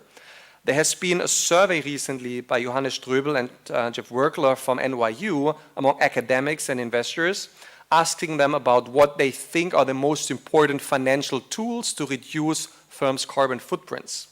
The number 1 is the carbon tax, expectedly, and second, somewhat unexpectedly, climate-related disclosures. So therefore, the next 2 results that we'll present you are about climate-related disclosures. So third result is that institutional investors think that climate-related disclosures are critically important, but that the current disclosure practice is lacking. There's a lack of quantitative and qualitative information. And then some good news. We have evidence now beyond the survey, as I'll explain, that institutional investors actively engage firms and are successful in improving climate-related disclosures by their portfolio firms, and also that they invest in firms with better disclosures. So just to set the stage very briefly, let me make a few remarks about climate change and the role for institutional investors. Now, in finance, as Stefano was saying, we know how to deal with risks. We teach our students how to measure, how to quantify, how to hedge risks. We know how to do that with interest rate risks, with credit risks, and so on. Now, the problem is we basically don't know yet how to do that with climate risks. Climate risks are very difficult to price and hedge. They're systematic, there's poor disclosure, we don't know where the risks are sitting, there's a lack of instruments in order to hedge them. On top of that, climate risks are highly uncertain, the climate path is uncertain, and as we've just heard today, it's also highly uncertain how the regulatory response will look like. On top of that, these risks are very difficult to diversify because they're highly correlated, especially transition risks. It's likely that a lot of countries at the same time will start with a strong regulatory response rather than that being somewhat randomly distributed across countries. Now, what I want you also to note is that it's critical that institutional investors are involved in the net zero transition. They're the majority shareholders in most companies. I think 70% of equities in the US is held by institutional investors. Many institutional investors are actually very engaged in trying to address so different initiatives, the climate crisis, think of Climate Action 100+ and other coalitions. Importantly also, like it was mentioned in the introduction, the Paris Agreement requires huge capital reallocations from brown to green sectors, and that's the job of institutional investors and banks to do these reallocations. I also want to mention here that we also need the brown sectors to keep getting funding because someone needs to finance the technology that makes the chimneys greener. Right? So it's not a solution to just pull everything out of the brown sectors and move it into the green sectors. So the first question I'll try to answer is, what are institutional investors' views and actions on climate risks? As I mentioned, it's based on a survey of a broad base of institutional investors. It's based on this paper with Philip Krüger and Laura Starks. And we have a global respondent group. A third of the respondents have executive level positions, and we have 48 responses from institutions with more than 100 billion in assets under management. So the first question we ask the investors, and now think it through your own mind quickly, was what are your temperature expectations by the end of the century? Right? We were giving as a framework, as a framing, the Paris degree target of 1.5 to 2 degrees. So we asked these investors, what are you expecting? Now that's what they are saying. So horizontally, the different degrees, temperature changes by the end of the century, and then we have also split that by origin of the investors here with the different colors. Now what you see is 4 in 10 expect a rise that exceeds the Paris target. So we've just heard today what that means. It means that 4 in 10 investors have extremely disastrous climate expectations. So keep that in mind if you later see what they're doing in order to answer the question for yourself whether their actions are consistent with their expectations. Before I show you this, I also want to mention that according to our survey, if we ask them, when do you expect these risks to materialize, the majority says already today these risks are materializing, especially regulatory risks. So before I show you what they do in order to address the risk, let me briefly mention what they say in response to the question of why they incorporate climate risks in the investment process. Now you would expect it's primarily because of risk or return considerations. Well, that's not exactly what we find. Our survey says it's mostly to protect their reputation. I don't want to say cover your ass, it's maybe a little bit too negative, but it's to protect your reputation. Then we also have some moral, ethical considerations, and only lower down here in the ranking we see the return, the risk considerations. So let's look at climate risk management. What are these investors actually doing? So if you look at their responses, I think I'll need back the slides here on my screen, if that is possible. Otherwise, thank you. Otherwise, I'll do without the slides. So what you see here is the responses to the question of what they're doing. And I think a key takeaway, if you're eyeballing the responses, is that they're doing pretty little. So despite the dire temperature expectations, only 38% are doing the most basic things, which is analyzing the carbon footprint of the portfolio firms. And let me mention also here that, of course, we have a selected sample. The investors responding to a climate survey are probably the investors that care more about the topic than the others. So if you would incorporate, the full population, the numbers would probably look even worse. You can also see positively that there is some action, that they are doing some things. But again, it's still very basic. Analyzing the carbon footprint is something very basic. It's not really climate risk management. What you also see here is that engagement is generally preferred over divestment. Only 20% say that their preferred climate risk management is divestment. So the other general staying engaged and doing something seems to be more frequent. We also asked them, as good as it's possible in a survey, about whether they think that climate-related risks and opportunities are correctly priced across different sectors, because it's likely to vary across sectors. To interpret the results on the next slide, keep in mind that if an investor here gave the answer that valuations in a certain sector are too high, we code it as a +2. If it said it's too low, we code it with a -2. So what do we find? First of all, you see that on average, across the sectors, the response is positive. So there is a perception that overall, across all sectors, climate risks are not correctly priced, so valuations are too high. Where is it particularly strong, the misvaluation, the underpricing of the risk? In oil, automotive, electric, utilities, information technology, which requires a lot of energy, and insurance. We also asked them where they see investment opportunities. I guess the good news is that they do see opportunities, in particular here in renewable energy and water and energy storage related things. The second question, as I mentioned, was about understanding the preferences of institutional investors with respect to climate-related disclosures. The responses are in part, or the results are in part based also on this survey, which is together again here in this paper with Philip, with Laura, but also with my PhD student from Frankfurt, Emirhan Ilhan. And we complement the survey responses with investor holdings and climate-related disclosure data from CDP in order to get also some archival observational evidence. The first result is very simple but striking. So we asked, how important do you consider climate reporting compared to standard financial reporting? And what you see is that 51% of the investors say it's equally important, and quite a few actually think it's even more important. Again, there's a bias because of the selection of respondents.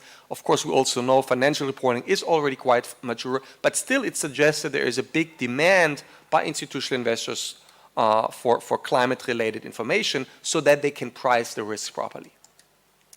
What we also asked them is, how do they assess the current disclosure practice? A lot of the respondents believe that current management discussions are insufficiently precise, that there's a lack of quantitative information that is comparable across firms on climate-related disclosures, that more standardization, mandatory reporting is needed, and in general, that disclosure tools are lacking.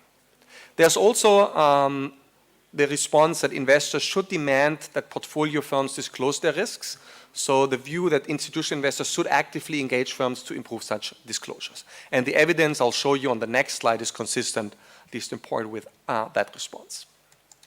So what we did was we were moving away from the survey, and that's the last slide with results here. Moved away from the survey and collected global data on disclosure of climate risks in the CDP survey. So the CDP, as you may know, is a global organization backed by institutional investors that send surveys to companies to require information on their climate-related risks. And what we're testing is whether there's a relationship between the institutional ownership in a company and disclosure to the CDP. And what we find as a baseline result is that in firms where you have more so-called climate-conscious institutional investors, there's better disclosure. What are climate-conscious investors? These are investors that come from countries where you have high social and environmental norms. These are investors that are subject to stewardship codes in their home countries that promote environmental issues, and that are more universal investors that are caring about externalities originating from climate change across their portfolio. So we find that there's this positive relationship between climate conscious institutional ownership and disclosure. And then we're digging deeper, because if you see this correlation, right, it could come from an influence effect, that institutional investors are actively engaging firms, the climate conscious ones, institutional investors, to improve the disclosure. But it could also originate from a selection effect, whereby institutional investors that are climate conscious invest more in firms that provide better disclosures. And basically using different settings, we find evidence for both. What are the settings we use? The details are in the paper. We explored this path-breaking and pioneering, I think, Article 173 in France that requires that also institutional investors in France disclose on climate risks. So they have a stronger demand once this Article 173 has been introduced for climate information by their portfolio firms. So we find that this article actually helps, that in firms with lots of French investor disclosure improves. Second, to also establish a causal effect of institutional owners on disclosure, we look at this investor coalition Climate Action 100+, which targets the biggest carbon emitters in the world. And we also find that this initiative seems to be having positive disclosure effects, especially when it comes to disclosure verification. And to document the selection effect, we look at the UK's reform to introduce mandatory carbon disclosure, and find that in firms that prior to the reform did not disclose carbon emissions but are now forced to do so because of the reform, there's an increase in institutional ownership. So they seem to prefer this information. Let me conclude with something very simple. I'm convinced climate change will have a major impact on all of us, because all of us probably have some money invested by institutional investors. And crucially, I also think that institutional investors can, and I hope will, have a major impact on climate change through their engagement activities. That's all I have to say. Thank you. Thank you very much, Zacharias. I think this was already quite a lot. Let me start with the first question. I think you pointed out very clearly that especially institutional investors that responded do have at least some kind of awareness about climate risk. Nevertheless, and I think this is astonishing, climate or any ecological risk is only ranked 5th or 6th. Why? So that's absolutely right. So what we also did in the survey was we presented them with different investment risks, financial risks, governance risks, etc., and climate risk, and asked them to kind of rank the relative importance of these risks, and indeed find that climate risks are ranked relatively low. I think that does reflect that traditionally in most institutional investor houses, there is a very strong focus on governance, financial risks. If you just count the people that are doing financial due diligence and compare it to the number of people that are looking at climate risks, I think it's shocking, right? And it's shocking because we've just heard today how important that risk is. And I think these responses reflect this underappreciation of the importance of the risk. Again, we're gradually seeing changes. Some investors, I should also say that, are already quite ahead of the curve, but the vast majority still needs to do a lot of homework given the importance of these risks.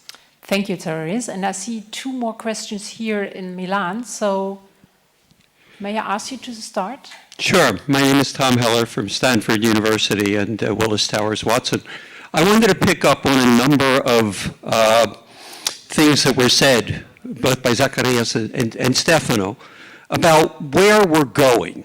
And that is actually observing empirical behavior in the markets, as Zacharias has described, and just put out a series of things that seem to be happening that are very relevant to what is being discussed and where this agenda might go.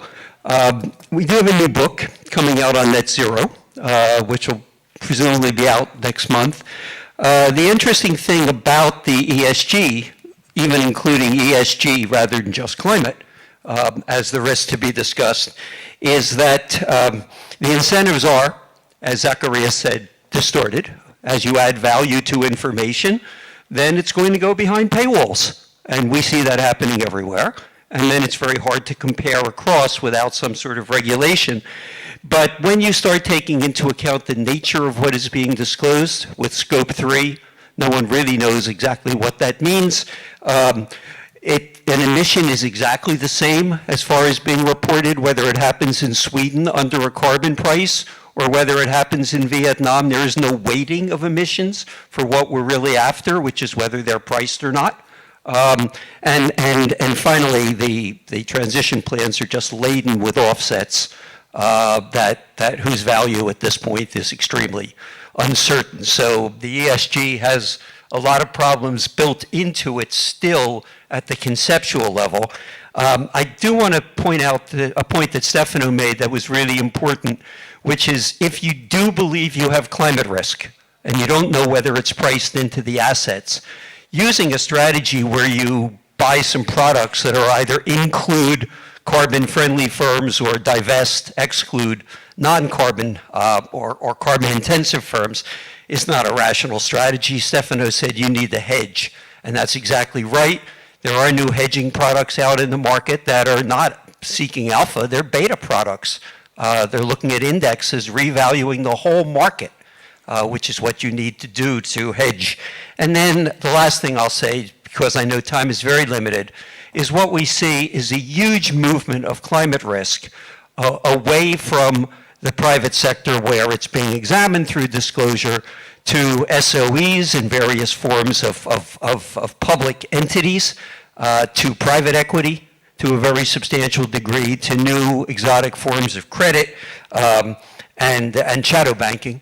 And the result of all of this is that the risk is moving to places which are outside the regulatory system. And most importantly, it's being transferred to sovereigns, which brings us to the basic question, whether that is done through the taxes they take, the ownership they have, the bailouts they do, the social insurance or inefficient insurance like flood insurance or fire insurance in California. So the central banks, who are the managers of the sovereign balance sheets, have to, in that sense, become more active in this area because that's where the risk is migrating. Okay, thank you very much. This is, some statements we could talk hours and hours about. So I would like to gather the questions before I hand over to Zacharias and Stefano. So who's next, please? Can you please keep it short? Hello, can you hear me? Yes. Hello, Emanuele Campiglio, University of Bologna and RFF CMCC European Institute. Thank you for the fascinating talks, and it was also very interesting to see them back to back because there is a quite strong overlap in terms of research questions, looking at the perceptions of investors to climate-related risks, but using different methods. So Stefano and co-authors use actual data, Zacharias and co-authors ask investors what they think. So I was wondering if both the speakers could comment on what they think are the strengths and weaknesses of each methodology. Thank you.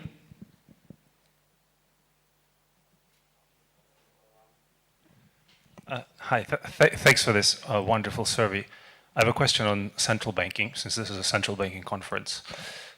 So we know that central banks are quite good at setting expectations and directing the market. So if a central bank tells the market that interest rates are likely to stay low for a long period of time, the market follows and buys bonds, especially if the central bank is credible. So considering that your survey shows such a big disconnect between what investors perceive as the great climate change risk and what they actually do, what can central banks do now in order to bridge that gap? So for example, as far as I know, Bank of England is the first central bank that has the net zero transition as a part of its mandate, right? And from what I can tell, they're a bit confused as to how to actually execute on that new part of their mandate. At least that's what I gather from a few of their public statements. So from your perspective, what should, for example, Bank of England be doing right now in terms of directing the market towards bridging that gap that you're exposing through a survey? Thank you. Is there another question in the room? Yes, hello. Thank you for the presentations.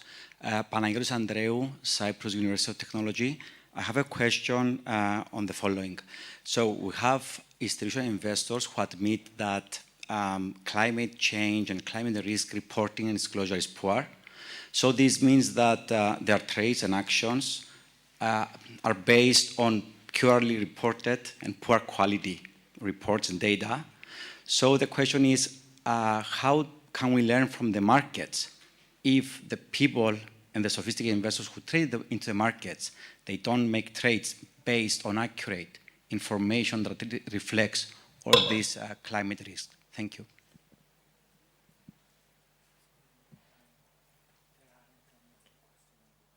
Okay, so in the interest of time, I would give the floor to the speakers.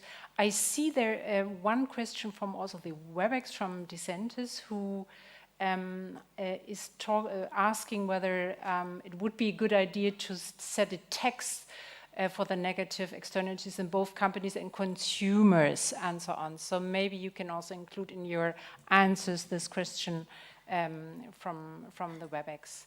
Okay, so yeah, okay. So, and there's one question left here.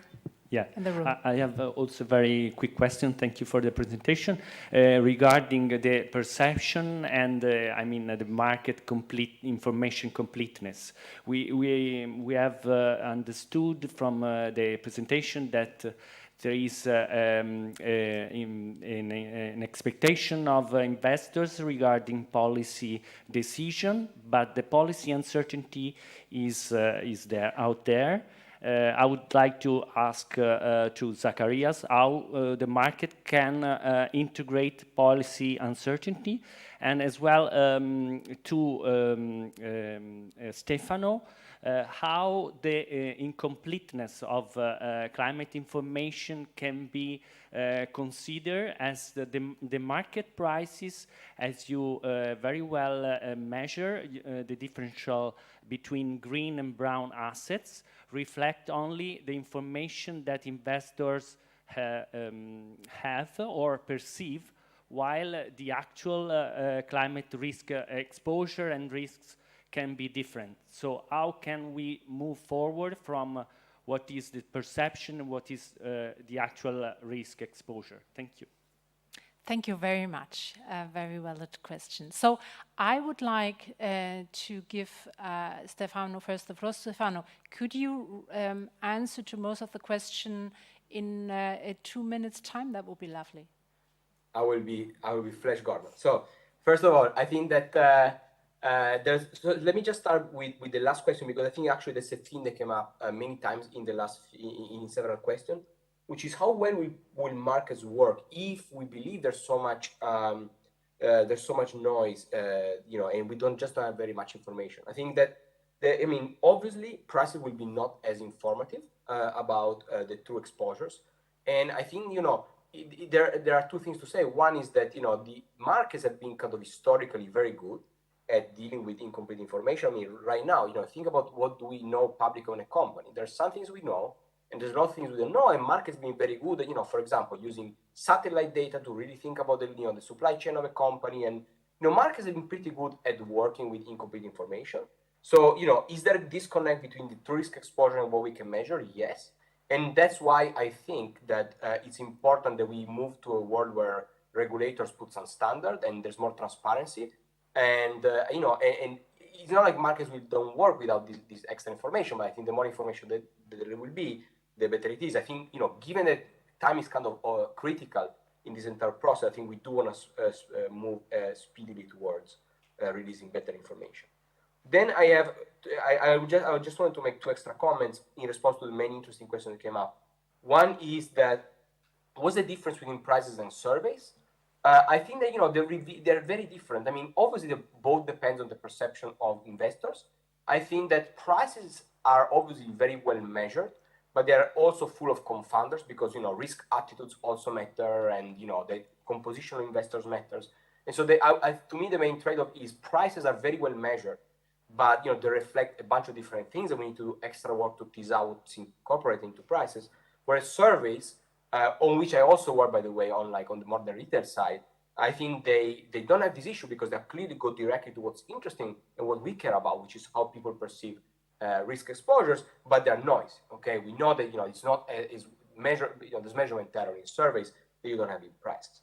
And then the third thing that I want to go back to the first question, which was about the hedging. And I've been talking a lot with people in the industry about this, and I think this movement toward green investments being kind of historically mostly prompted by, in a sense, what you can call sentiment, which is for ethical reasons, investors really wanted to invest in green investments, and and the industry kind of originally started to say, yeah, if you do these investments, you actually can get great returns. They used to be kind of more of an alpha view. I think this alpha view is not sustainable in the long run, because I believe that to the extent that people do have preference for green investments, prices will go up and expected returns will go down. The equilibrium for green investments is going to be lower than polluting investments. And I think the right way to think about it is not in terms of alpha, but indeed it is in terms of beta. Is when you buy a green product, what you're doing, you're buying insurance. And you're buying insurance against potential future climate risk. And if you understand it this way, you understand you're buying a negative beta product, you shouldn't go and expect high returns. You should expect low returns, just like when you buy an insurance product. And so I think that's going to be an important switch in mentality from the point of view of investors going forward. And we already see that some investors already understand this. I don't want to take too much time. So thank you very much. So, Zacharias. Yeah, great questions. Let me first respond to the last question, which is still close to my research, and then I'll become more speculative and provocative with respect to the other questions. So on the policy uncertainty, so I've done some work where we show that regulatory uncertainty is priced. So if firms have larger carbon emissions, invest, and therefore are more subject to future regulation, then you find that for such firms in the option markets, investors are willing to pay a price for insurance products out of the money options, especially deep out of the money options, to insure themselves against regulatory risks. And I think that's important. We find that this price of insurance against regulatory risks moves over time with attention to climate change. And that's important because if now the central banks or others all of a sudden, hopefully, put a lot of focus on addressing that firmly, it may have very sharp effects in asset markets. So then on the other points, now the net zero commitments that we all read about, to a large extent, when I read them, I have to laugh. If I read what the airline industry dared to put out recently about its net zero commitments, it's a joke, right? I mean, it's like flying an airplane, and while you fly, you have to invent the landing gear, because they're requiring inventions to reduce the footprints that are not there yet, right?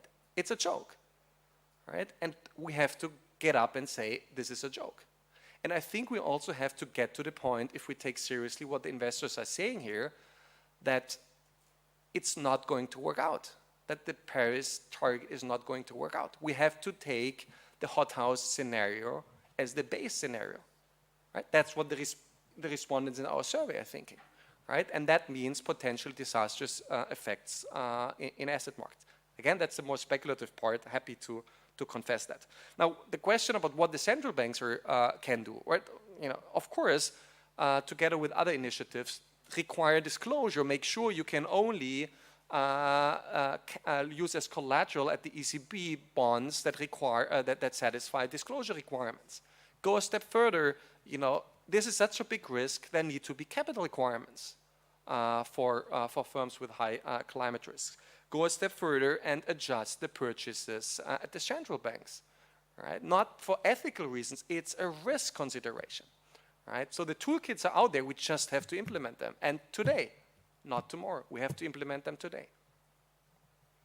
So thank you very much. And that was, really an interesting setting. Maybe I take one of the questions that was, I think, not quite covered. It was the question about the central banks and how they, what is their way of adjusting their portfolio. First of all, I think it's very important to understand that central banks do not do proactive climate policy. That's not their task. That's the task of an elected government.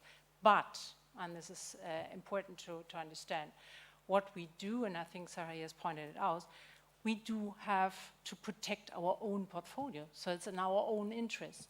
Now, if the question is, how do you protect your own balance sheets? Well, we have, especially in the Euro system, done a lot to protect it. It includes disclosure, risk analysis, and a lot of things. But one point that is very important to understand, and that is not well understood so far, asset purchase programs mostly consist out of sovereigns, not of corporate bonds. So the greener the sovereign or the fiscal budget gets, the greener the balance sheets of the central banks. So we are dependent on that the governments green their fiscal budgets. If they don't do, a portfolio, a central bank portfolio of 95% of sovereigns will only get greener if their governments get greener, right? So this is our issue. But still, you can be assured that central banks take their responsibility. And now I come to the end and say, I think they have already taken responsibility and setting up such a conference. It was really great. Thank you once again, Banca d'Italia and Bank of England. And maybe if you do me a favor, just listen to me once again. I really would encourage all of you, all of the researchers, to keep on studying about the risk and the impact of climate change on the financial sector, because for us practitioners, it is just crucial to understand and to get your evidence. So thank you very much.